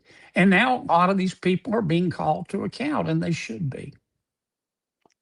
Senator, wouldn't this be worse than Watergate? Given the awesome power of the Justice Department and the technical capacity to gather data, you don't have to rummage through file drawers anymore with a flashlight, holding a flashlight in your mouth in the dark of night, a bunch of goofballs. At the Watergate, you can actually take some of the most personal, you can scrape some of the most personal and private and perhaps classified, all of it should be classified under the Fourth Amendment, obviously, from the U.S. Senate. Senator, how are you supposed to conduct business? How is any senator supposed to do their job if the wrong Justice Department can just illegally spy on everything that you're doing? Isn't this worse than Watergate? Well, sure, getting there, if it's not there yet. Look, and it's not just the U.S. senators. They did this to 92 organizations. They did it to Turning Point. They did it to apparently everybody they thought was a political enemy of President Biden, or that they just didn't agree with politically. And what has surprised me today, it's really disappointed me, it is that the Attorney General of the United States, Judge Garland, almost a justice, signed off on this. And apparently, at least according to Senator Grassley and his whistleblowers, so did the director of the FBI, Chris Wray. I never wanted to believe that. I really thought this was all Jack Smith just being a cowboy. But apparently, everybody signed off on it. And I can tell you, if the Attorney General signed off on it and the FBI director signed off on it, President Biden signed off on it, you think an Attorney General is going to do something like this? You think an Attorney General is going to prosecute a former President of the United States who also happens to be his boss's political opponent without telling the President of the United States who appointed him? Dream Weaver. If you believe that, you believe in the Tooth Fairy. You believe in the Easter Bunny. You believe Jimmy Hoffa died a natural death. Of course, President Biden knew all of this stuff. And they did it anyway. They did it anyway. They ought to put a bag on their heads, man, for what they did to the institutions of this country. Yeah, it's wild to watch the reversal, because at the top of the show, we were covering how Pam Bondi is herself firing off quite a few letters right now to members of Congress. Nancy Pelosi is one of them. Gavin Newsom's another, because there are Democrat governors and Democrat governors and lawmakers across the country that are now threatening, I guess out of total and complete suicidal desperation, to arrest ICE agents. So they're going to take their local cops in San Francisco or Chicago, and they're going to arrest federal agents. And this seems like a really stupid thing. You have a book out with the same title, How to Test Negative for Stupid. But this seems like maybe the dumbest thing I've seen this side of Merrick Garland signing off on a spy warrant for U.S. senators that voted for him. Your reaction to this news? Well, if it wasn't for double standards in Washington, D.C., there wouldn't be any standards at all. Look, the people who are doing this, they're the same people who watched a district attorney in New York run on a platform of if you elect me, I will put then former President Donald Trump in jail. And they didn't say a word. You know what they said? Nothing. Zero. Zilch. Nada. I mean, it's got to stop. And I do. I talk about it in my book. Some of the stories in my book are funny. That's true. Some are bizarre, but they're all true. And I wrote this book for three reasons. I wanted to try to give the American people, tell them, use these stories to explain to them what the Senate in Washington is really like from the inside, to explain to them why in Washington normal is just a setting on the clothes dryer, and to explain to them why it doesn't have to be this way if we just have a little return to fairness and common sense. And all this stuff has got to stop. But the only way to stop it is to hold people accountable. And that's going to be done. And the American people can then make a decision once they have all of the facts. Come from Louisiana. It's a very law and order state. It's not a sanctuary state. It's a state that's obviously trending in the right direction. A lot of common sense in that state. They send guys like you to the Senate, so that's good. No, we believe in Louisiana that illegal immigration is illegal. Duh. You know, they don't believe that in some other states. What's going to happen? What's going to happen here? I know that you're a big fan of law enforcement. I know law enforcement backs you and endorses you. This seems suicide. These policies really scare. I mean, it does seem like Civil War stuff, Senator. These policies are really very desperate and seem, again, suicidal. But there are Democrats. J.B. Pritzker did it yesterday. Gavin Newsom, Nancy Pelosi. All three of them have now threatened to arrest ICE agents with state police. What's going to happen there? Well, the error of their ways, Benny, is larger and more significant than just ICE agents, as significant as that is. These people believe that cops, ICE agents, law enforcement officials, National Guard, these people believe that cops are a bigger problem than criminals. They do. These people believe that if a cop has to shoot a criminal, it's automatically the cop's fault. But if a criminal shoots a cop, it's the gun's fault. That's what these people believe. And I remember when all of them said, defund the police, defund the police. I was running for re-election at the time. I made a campaign commercial, got me in a lot of trouble. But I said, if you hate cops just because they're cops, the next time you get in trouble, call a crackhead. And I believe that. And that's really what they're picking on ICE agents now, but this started way back under President Biden. And he watched it happen, allowed it to happen, encouraged it. They just hate cops. And once again, they think cops are a bigger problem than criminals. Now, in terms of illegal immigration, the American people support immigration, legal immigration. They don't support illegal immigration. They see the southern border like they see their front door. Most Americans lock their front door at night. They don't lock their front door because they hate everybody on the outside. They lock their front door because they love the people on the inside, and they just want to know who's going in and out of their country, or in that case, their home. And that's how they see illegal immigration. But these howdy doodies that you're talking about, that's not. They think that if you support a secure border, that vetting people at the border is racist. You're a racist. You're a Nazi. It's not racist. It's prudent. Every other country does it.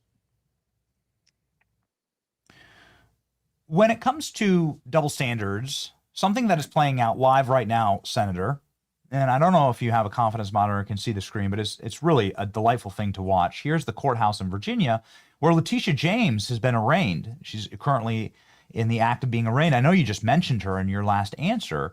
And I want to get your message to Letitia James. given the fact that she's now being charged with potentially 30 years in prison for the crimes that she accused President Trump of. Seems to be God's irony, and it's hilarious. But your take, Senator? No one is either above or beneath the law. The law applies to all of us. Now, here's what Ms. James is accused of. When you go to the bank, and you know this, Benny, and get a mortgage, that mortgage is guaranteed by the federal government, which means it's guaranteed by the taxpayers in America, every single one of them. And if you lie on the mortgage application to get a lower interest rate by saying, I'm going to live in this home, when you're really not, it's a second home, or you're leasing it out, or it's a beach house. But if you lie to get a lower interest rate, you're defrauding the federal government, but more importantly, you're defrauding the American people. You're cheating. You're stealing. And it's serious. And I know it happens a lot, and it needs to be prosecuted more. But if Miss James did that, and she has the right to a defense, but if she did that, it's a crime, man, and it's serious. It's serious as 4 heart attacks and a stroke. And they can say, people can say, well, it's just political prosecution. She's going to have a right to prove that she didn't do it. But if she did do it, the law applies to her, and it applies to everybody, frankly, who commits fraud against the American people. You talked about how Louisiana is a law and order state and how it's going in the right direction. I'm here broadcasting in Florida. I agree, and there's so many good states, so many states that are moving in the right direction. We're talking about Letitia James. She's from New York. New York is not moving in the right direction. They are, by every right, weight, and measure, and every political prediction market, going to be electing a communist as the mayor of New York City. This is, of course, the center of capitalism around the world. This is a bit of a strange dichotomy there. Obviously, AOC is from New York City. What's going on in New York, Senator? It breaks my heart, man. I think New York is the greatest city in the world. And you've been to a lot of other cities, and I have too, man. I love New York. Here's what's going on. To win in New York, as you know, everybody's a Democrat. But this is not the Democratic Party that of years ago. The loon wing, the Bolshevik wing, the socialist wing of the party is in control. And the person who heads that wing is Congresswoman Ocasio-Cortez. And she has said, elect Mr.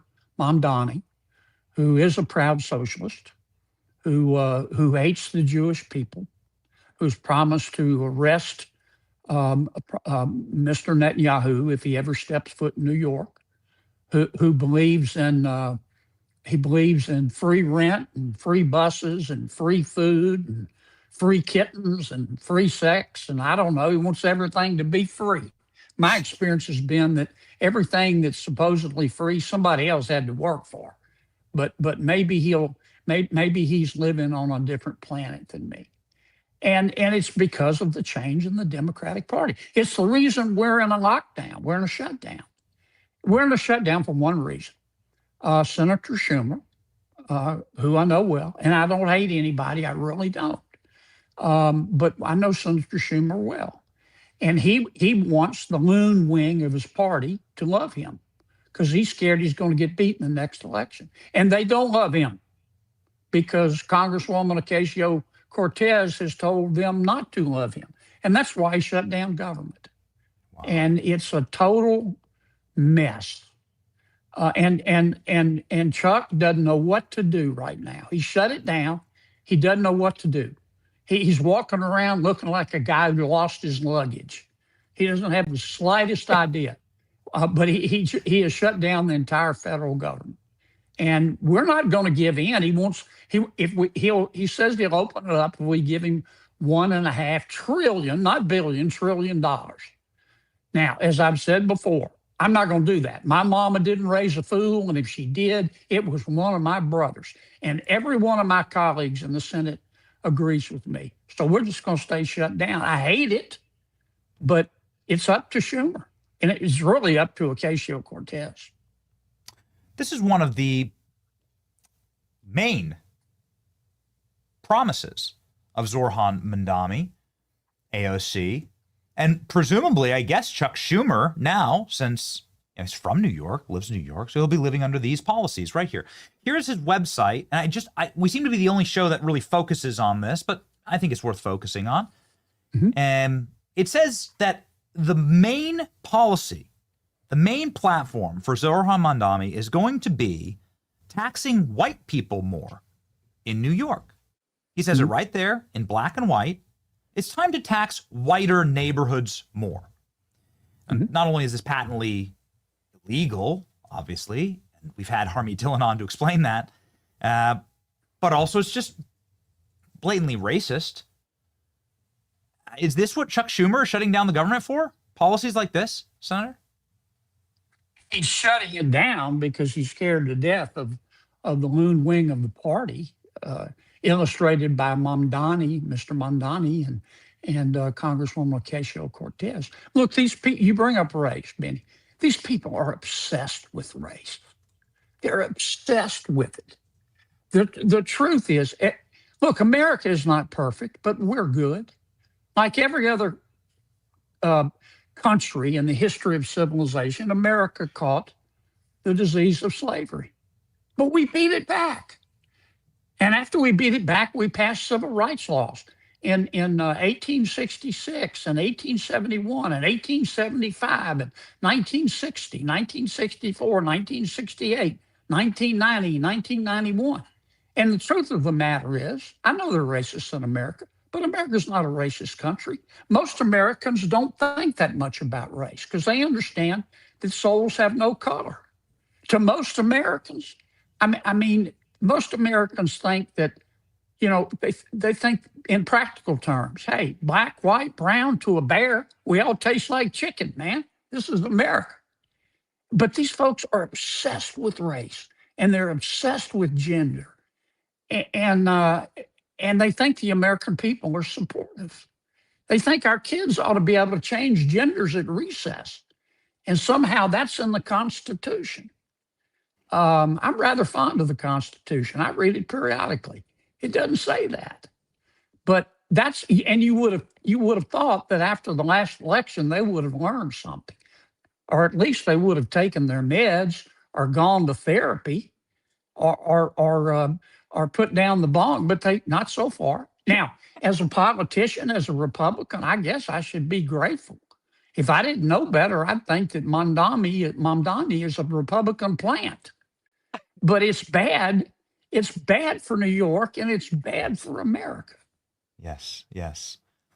Senator, I really appreciate your time. You did talk about how you have a relationship with Chuck Schumer and how lost he is.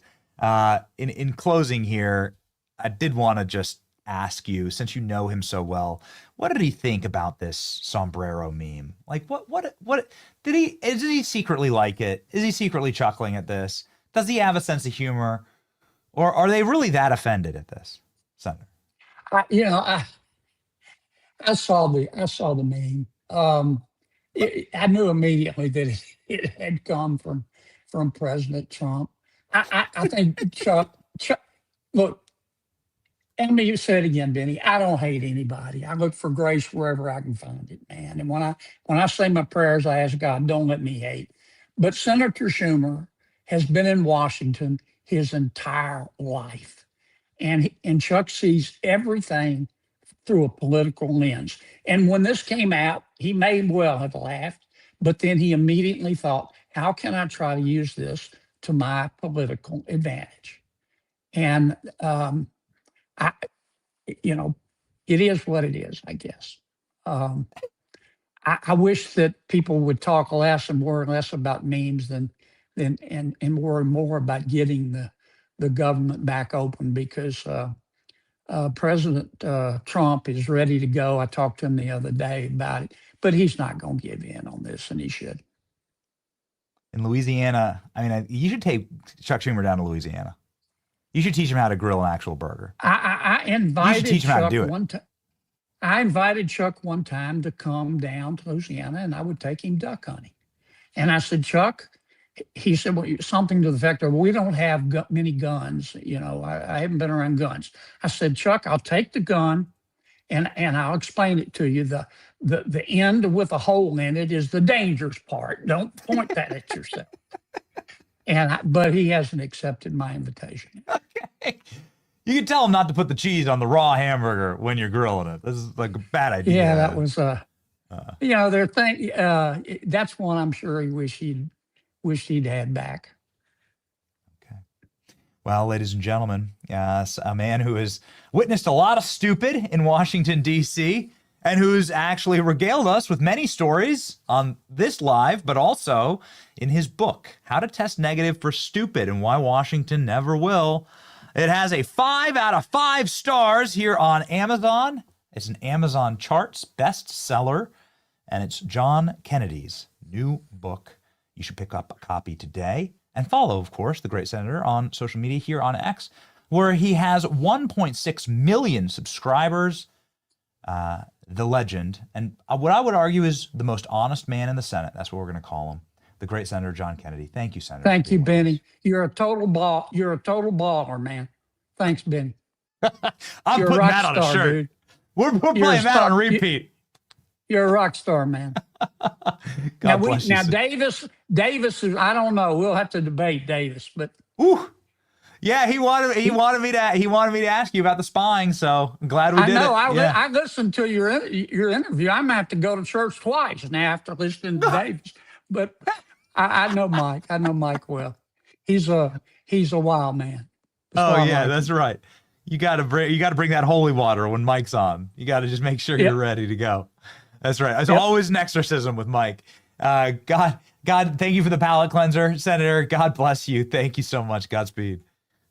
Thank you, man.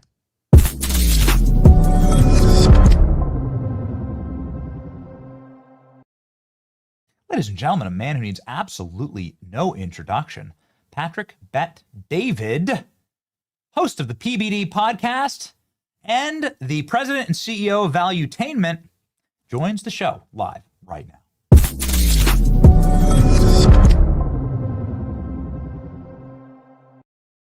Oh, man, what a great show. What a great show. Mike Davis, Senator Kennedy, and PBD. This is awesome. It's great to have you.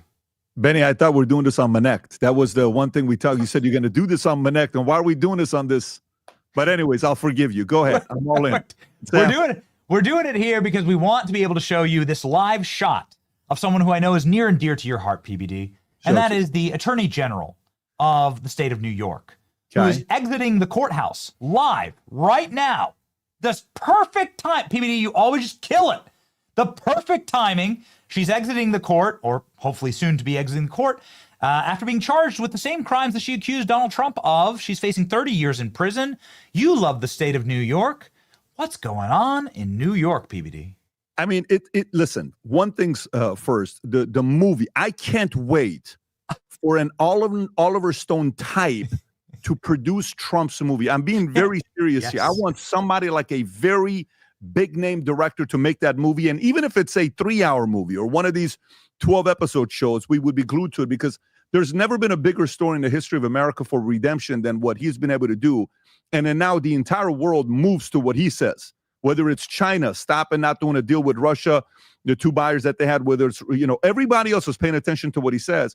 But New York is a mess. You saw the debate that took place on Wednesday night with Mamdani, Sliwa, and Cuomo. I think Sliwa crushed it on the debate. I thought Cuomo finally showed up. I thought it was Mamdani's worst showing of the debate, of the 2 debates that they had. He was actually nervous. He was being called out a little bit by the guys, and he was being challenged by it. And it was tough for him when we're actually talking about policies. However, the problem with New York City is 65% of their registered voters in New York City are Democrats. The state is 48%, which means Sliwa stands a bigger chance of becoming the governor of the state in a couple of years than being a mayor. And the only person that can actually do anything to beat Mamdani is Cuomo. If Sliwa steps out, but he's not going to be doing it. There's a lot of different speculation that's coming up because of that. So New York City, for me, the great city of New York City, the financial capital of the world. If this Mamdani guy gets elected, it's going to be a very interesting place, New York City.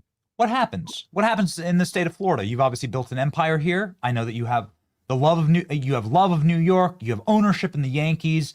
So you are a house divided, perhaps. But will there be a major outflow from New York of capital and resources, innovation, entrepreneurship? Will that actually happen, or are those just idle threats if they elect a communist? Andrew Schultz said when he had Mamdani on, he says he doesn't believe anybody is leaving New York City. That's what he's saying. And he said he's okay paying that additional 2% that Mamdani wants to raise for New Yorkers as long as the people get the help from New York. I was at Watermill this summer, and when I'm talking to realtors, everybody there was talking about Mamdani, and they said, I cannot tell you how many people are already planning on selling their homes in Manhattan and are already looking at investing outside in places of Hampton and outside of New York City. Realtors in Miami, Fort Lauderdale, Palm Beach, Boca Raton, Boynton Beach, they're waiting for Mamdani to get elected. Realtors in Nashville, Tennessee, in great areas of Brentwood, Tennessee, nice areas, Franklin, they're waiting for this thing to be taking place because people will be leaving. However, as we say this and we look at New York City, for me, I don't want to see this happen. I have a challenge long term. There's a couple things when you think about, when you have kids, sometimes as a parent, you're like, yeah, go let your kids fail because that's how they learn. You're like, yeah, he needs to go through that. She needs to go through that. So as parents, we sometimes, our parents did that to us as well. There are certain things we can't allow to happen.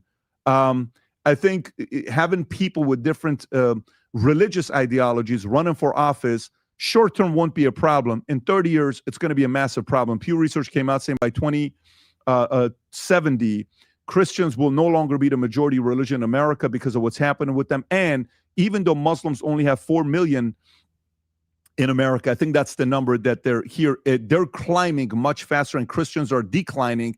And the average age of a Christian in America, the 200 million Christians that we have in America, is roughly 54, 55 years old. The average age of Muslim is 35 years old, which means they have fresh legs, they're young, they're energetic, they're not going away, they're making more babies, they're loud, they put the fear in other people. God forbid you say something about their Prophet Muhammad versus us. We're a little bit more chill, easygoing. You're seeing Christians rise up a little bit more and be tougher, especially after what Charlie Kirk, the great Charlie Kirk, did with Turning Point USA. You're seeing the younger ones coming up, this generation Alpha that's 13 and under, that's kind of coming up, talking a little bit more confidently. But I think long term, if we kind of look aside and we don't see what's going on to Europe or what's going on to UK, and we're kind of like, yeah, it'll never happen to us.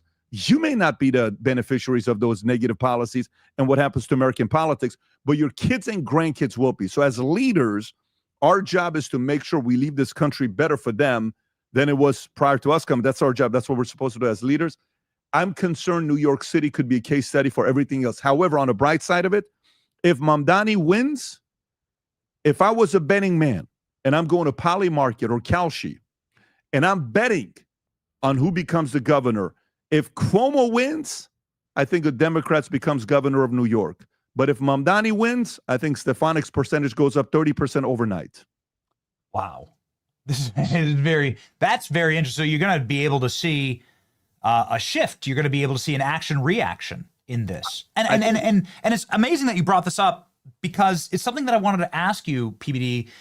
Mamdani is only polling because of the foreign-born population of New York. Poll after poll after poll shows that. With just native New Yorkers, he wouldn't even be registering right now.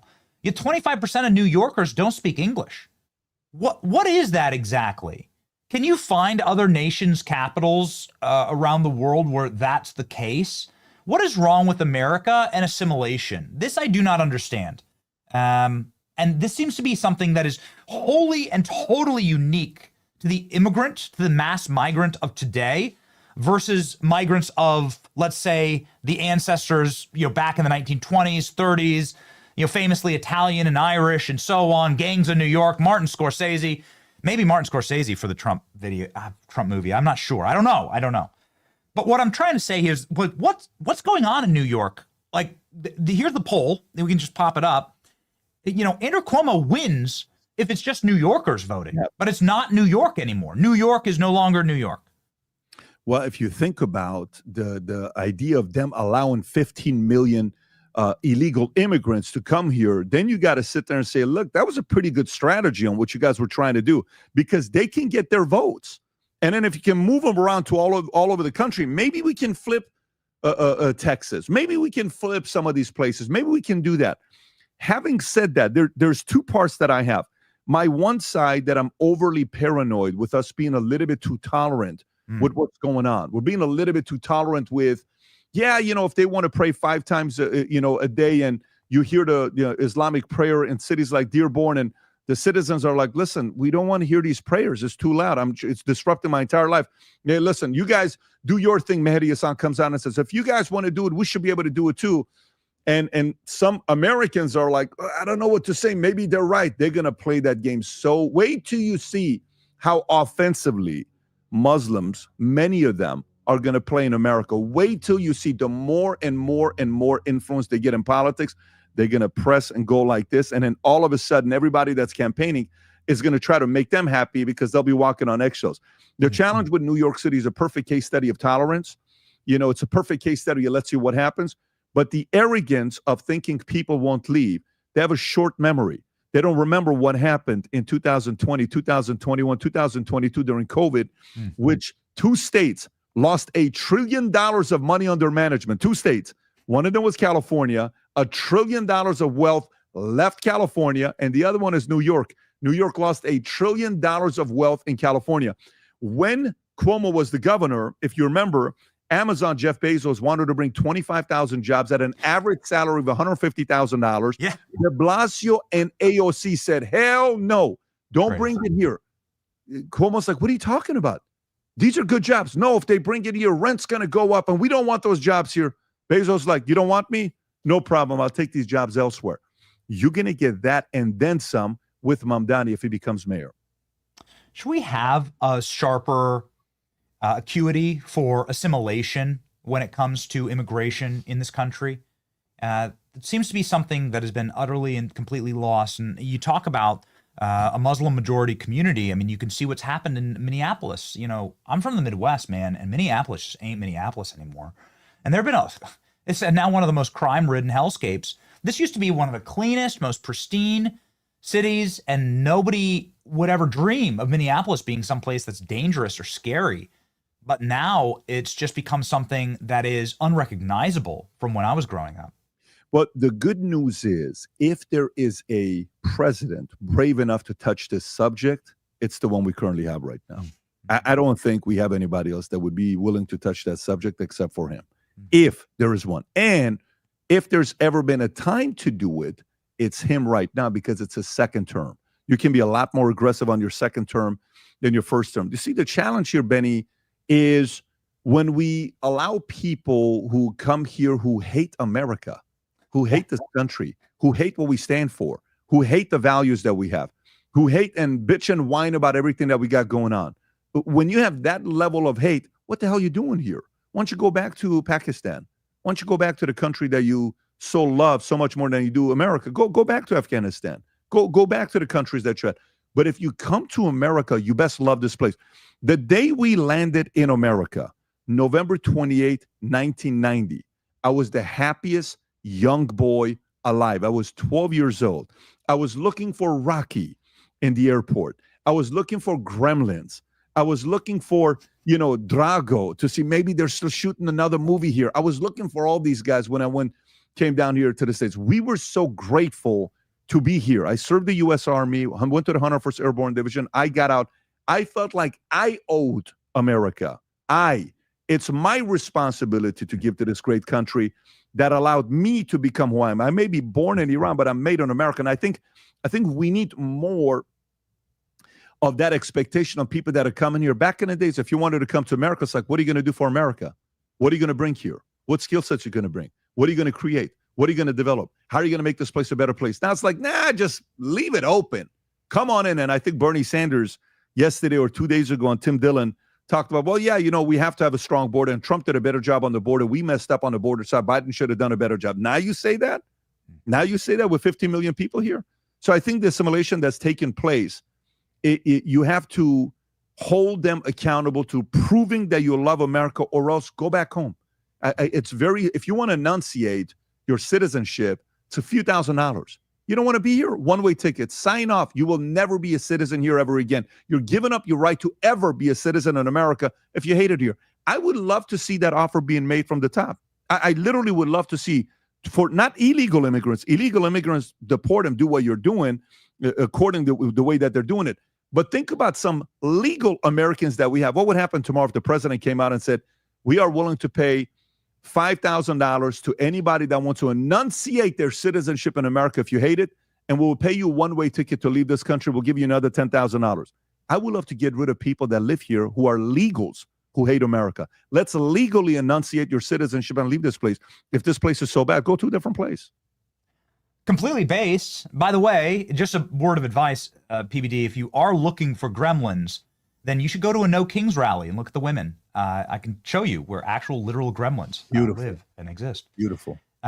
Okay, so what happens next? What happens next in our economy? I go to these young kids, man, and we go to these schools, and we're just trying to carry the energy, carry some of the energy, right? That was dispersed, that Charlie carried, right, for all of us. And we're giving these talks on these campuses, and these kids are saying, I want a house, and that's just not even in the cards.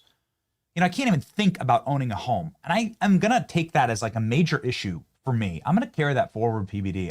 That's going to be like my life's work, is to try and make homes more affordable. I'm not exactly sure what kind of policies we're going to craft or what we're going to suggest. We're in the early stages of this.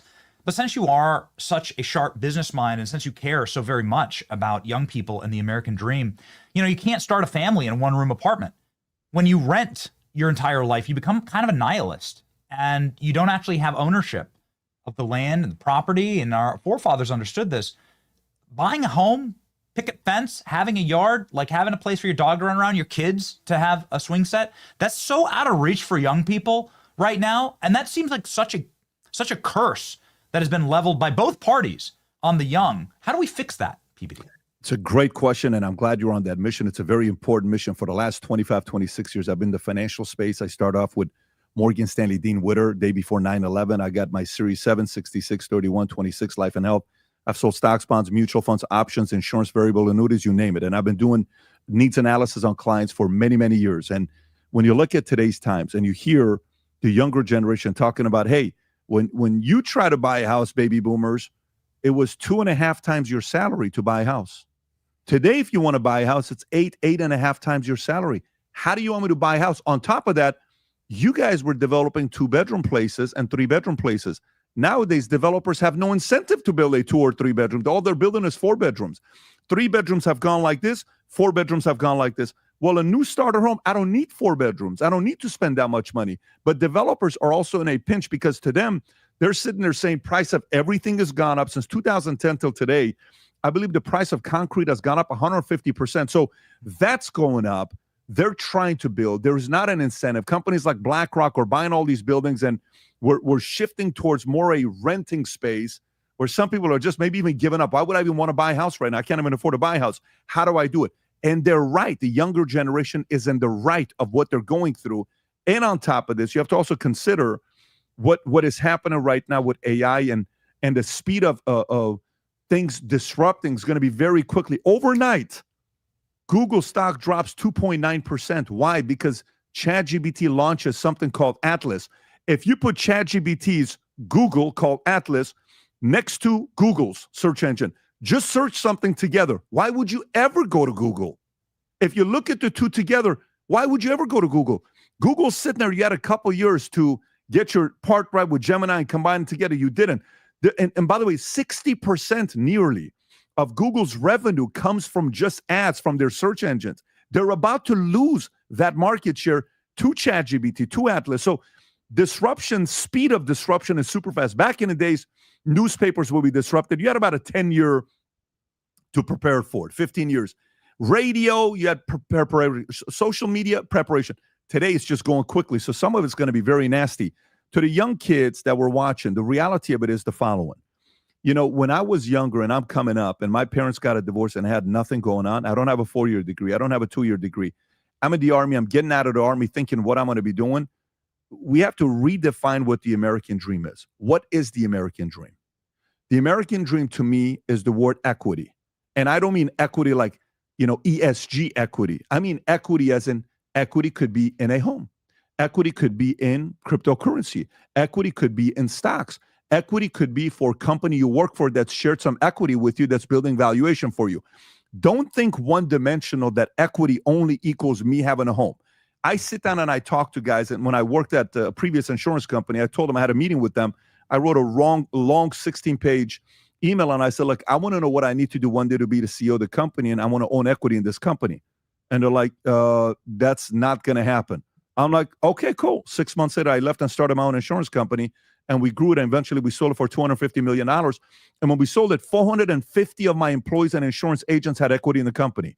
450 got stock options that they could activate if they wanted to. And a lot of people's lives changed. Pursue equity. These marketers many years ago convinced us that the American dream was home ownership. It's not. It's equity. Don't just think you're living the dream, because there's a lot of people that are living a dream that are not owning a house. Now, don't get me wrong. Do I own a home today? I do. Do I prefer owning a home? Of course. I don't need to call someone's permission to change a wall or do this or do that. But I think if you're younger, buckle down, increase your valuation, increase your market valuation. People will be paying for you if you're willing to do that. And then if you work at a company that's giving you some opportunities on equity long-term, solve for equity, not just home ownership. Yes. I think that they're inexorably linked, right, to the human desire to say I own something, right? Yes. I have something in my name. It's it's mine, and I'm earning it, and I'm paying for it, and it's something that no one can take from me, actually, if I do the hard work. And so, that's always been such a great motivator. I hope that people understand that. I don't know. I don't know what'll happen, man, in New York. I just want to toss up the poll here from Polymarket. You mentioned Polymarket. Bro, this is dismal. Look at that, 94% to 6%. You're not going to sell your share in the Yankees, though. No, I'm not going to do that. I mean, the Yankees, nowadays, that's a non-duplicatable asset. It's the greatest sports team, recognizable franchise in the world. The Yankees logo, people wear in countries, and they don't even know it's the Yankees. They just love the logo. It's so recognizable. No, I don't think they're going to be affected by it. That's a very, very tough asset to get a hold of. However, the only thing we got left here last minute is if this 94.6, if you remember what Pierre Poilievre did from Canada, the worst campaign in the history of campaigning, maybe even worse than Kamala Harris. He was afraid to go to talk to podcasters. He had a massive lead on Carney. Within 2-3 weeks, all of a sudden Carney came and took his lunch and won, and everybody was so furious. Oh my God, what happened with Pierre? He should have won. He was eating apples so professionally. He's such a good-looking guy. Carney came and said, get out the way. So if Sliwa drops out, if a couple things happen the last few days, there is maybe a small chance that it could happen. But at this point, Mamdani is probably going to be the mayor of New York City. Man, Poilievre, I would have loved to have had him on our podcast. Nelk Boys said that we invited him. You invited him. Why the hell didn't he do your podcast? Because you're a scary guy to him. You scare him because these types of politicians, Benny, their expert campaign managers say, don't go to pro-Trump people because Canadians won't vote for you. Well, good for you. You just lost your campaign, and you didn't know how to be a diplomat dealing with President Trump, and you didn't want to get on a flight and come and build a relationship with them. And Carney did. Carney won. You lost in one of the worst embarrassing losses in the history of politics in our generation. It's too bad, but it's a good lesson to learn. And it's a good lesson for every politician to learn that authenticity is the currency of the internet. It is the currency. It always has been. And you should be very comfortable with yourself and your ideas. And they'll be challenged. And the people the people that can actually live by their values, they're the ones that are going to win. That's why I'm bullish on JD in 2028. I just think Democrats can't live by their values today. That's proven, proven in this conversation, actually, and proven with Letitia James getting out of the court and walking out of the courthouse in Virginia. Thank you, PBD. Obviously, you're a legend. You got millions of followers here on X, 1.4 million followers, millions and millions more on YouTube. And he's just one of these guys, PBD is just one of these guys that just shoots so clear and so straight. And that's such a beautiful story. I actually did not know your full American heritage story. We'd have a very different country, PBD, if more people approached our nation like that. Appreciate you, Benny. Thanks for having me on. Godspeed. Take care. God bless. Bye-bye.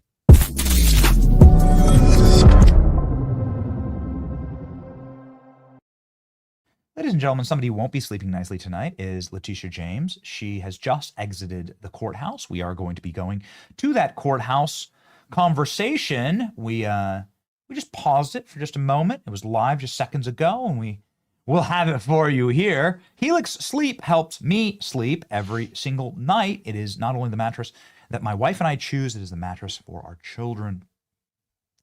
This is obviously very important as you move a kid from a crib to a bed.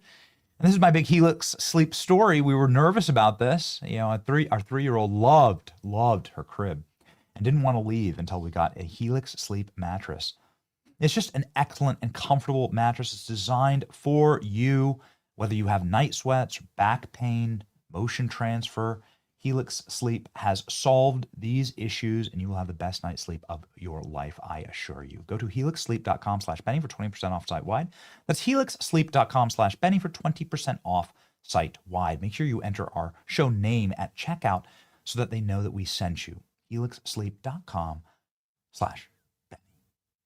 Ladies and gentlemen, here's someone who, again, will not be having a good night's sleep tonight. It is Letitia James, and she's was just live moments ago at the courthouse. Let's listen in. Oh my.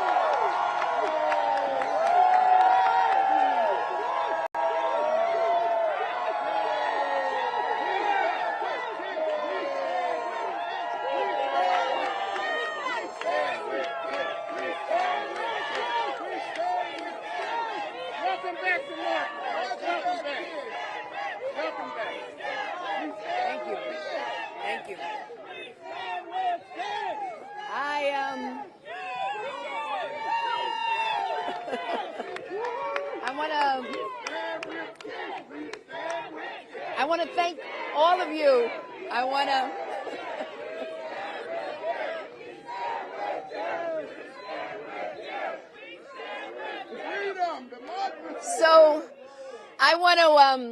thank all of you. I want to thank each and every one of you. I want to thank you for your prayers. I want to thank you for your emails. I want to thank you for your support. It has strengthened my spirit and it has anchored my soul. And so I want to thank you. But this is not about me. This is about all of us. And about a justice system which has been weaponized. A justice system which has been used as a tool of revenge. This justice system which has been used as a tool of revenge. And a weapon against those individuals who simply did their job and who stood up for the rule of law.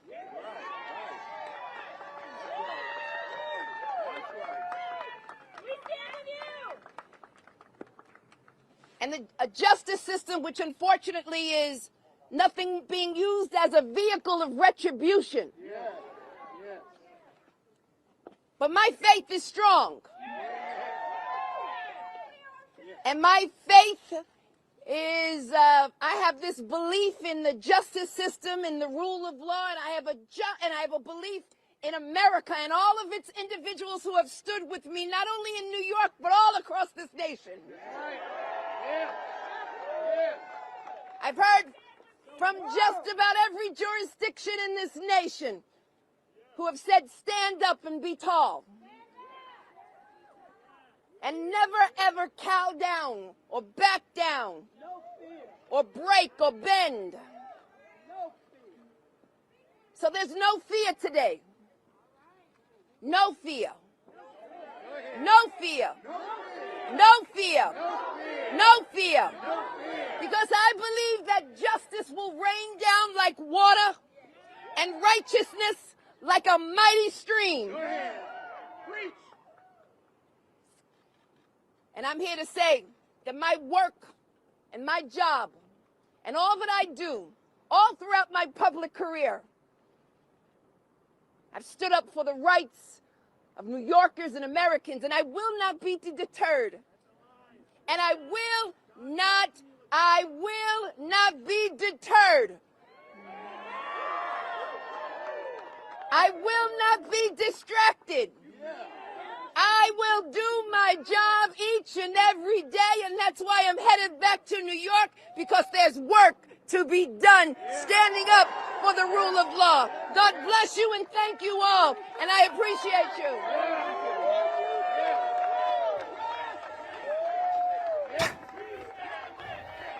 Just quickly, ALX, quickly. I know that we gotta go, but quickly, get me Hillary Clinton. I ain't no ways tired. Give me that. Give me that. We gotta play it. We gotta play it, ladies and gentlemen. Get me that. Letitia, she doesn't know where she's going. Oh, she's there to hug her degenerate family members. What exactly are you talking about, lady? We've all read the indictment. You lied, and you're guilty. So what are you talking about, lady? That don't make no sense, people would say where I'm from. So she gave some type of, black preacher.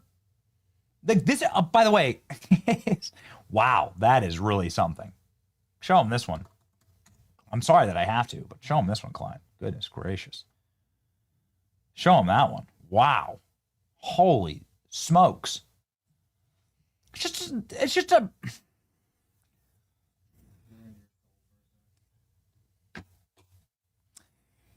The real ones will understand what I'm saying when I say this, okay? The entire speech should have been, hey, you guys, should have been, it's been sloth. You could have just said that.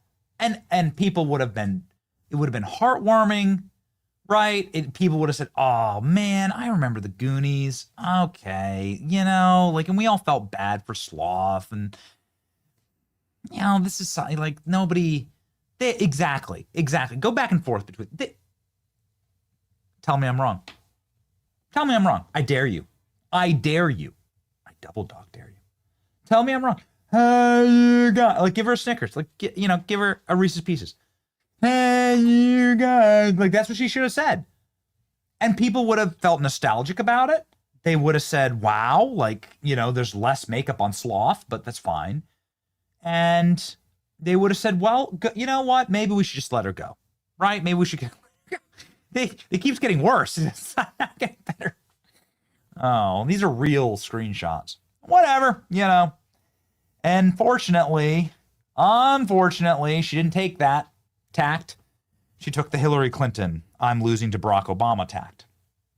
It was a special moment in American history where Hillary Clinton was losing to Barack Obama. So she decided to act black. There's no other way to explain it. She went to a Southern Baptist black church where all Democrat politicians go to absolve themselves of the worst possible sexual crimes and crimes against our nation. They go to a Democrat-run black church, and then they actually start talking and acting like black people at the church. I don't know how else do you explain this video. Here we go. This is what Letitia James just did. They pull the Southern black preacher thing, which Letitia James can kind of get away with, I guess. It's still cringe. But Hillary definitely cannot get away with this. Here we go. Feel no ways tired. I come too far from where I started from. Nobody told me that the road would be easy. I don't believe he brought me this far to leave me. We got to bump the audio on that, boys. Next time the clip plays, bump the audio. I think it's a little low because it's an old clip. This is Hillary Clinton desperate to try and beat Barack Obama. You can see there in the Chiron, you can see she's the 2008 presidential candidate. And so she's trying, I guess, to out-preach Obama in the black church. A bold strategy, Cotton. Let's see if it pays off for you. And Hillary Clinton pulled just one of the all-time greatest panders in history. There's never been a greater pander to this. Can you play just the first couple? Just give me it one more time. No ways tired. Tired. I come too far from where I started from. No, I'm too far from where I started from. Can't handle it. I can't take it. I No come ways too far. Oh, what is it? What? What is that? No way to leave, man. Oh, it's like, lady, we've heard the way that you talk. It's the best part about Trump. He just doesn't have to lie, you know? You just don't have to lie. It sucks. You're lying. Stop it.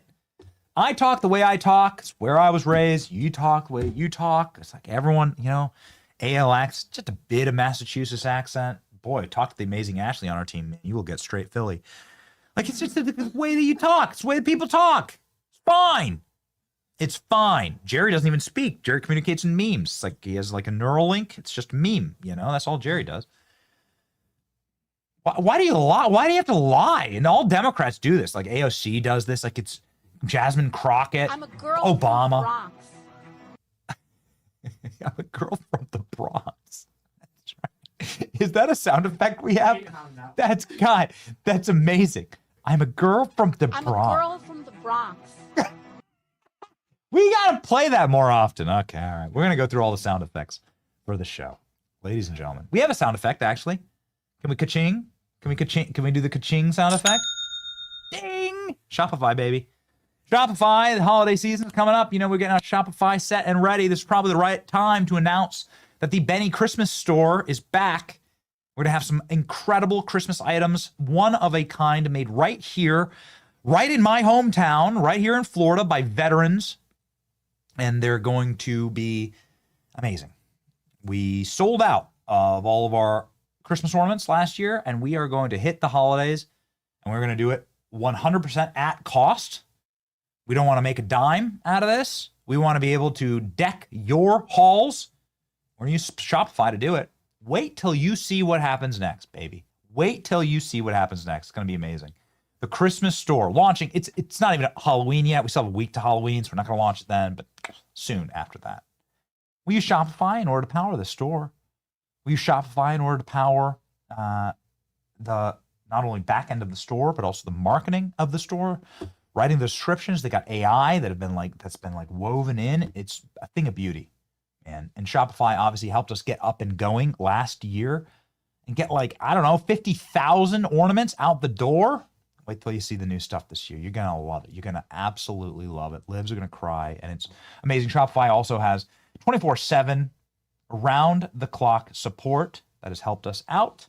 So turn your dreams into ka-ching when you give them the best shot of success with Shopify. Sign up for your $1 per month trial starting today. Shopify.com/Benny. Go to Shopify.com/Benny. Shopify.com/Benny. And let's go to our verse of the day. Ladies and gentlemen, we're going to rock and roll. What a fun show this was. What a great way to end the week. It's just been a tough week.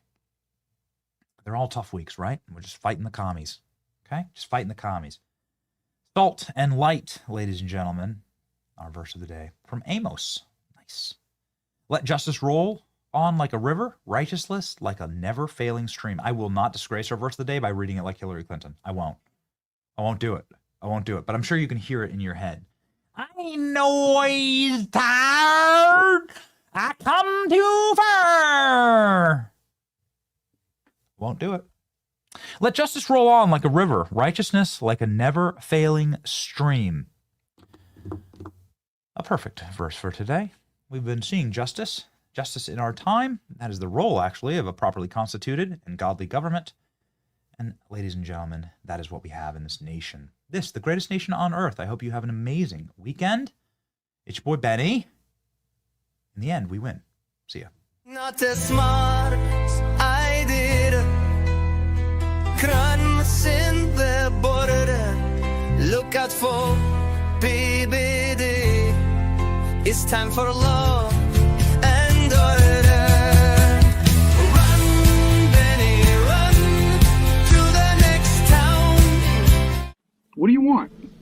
Give us candy? It's not Halloween, it's July. What are you doing? Can we have a home loan? Maybe some car loans? No, get out of here.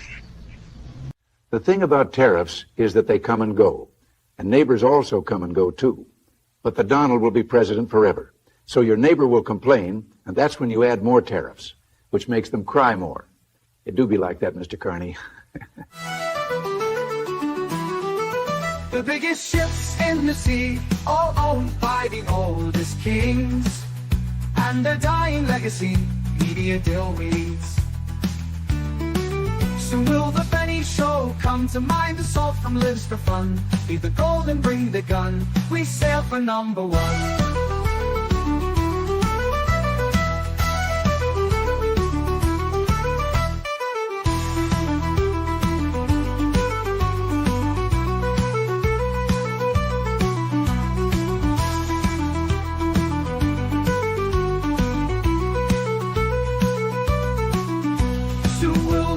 Show come to mind. The salt from lives for fun. Leave the gold and bring the gun. We sail for number one. The biggest ships in the sea, all owned by the oldest king.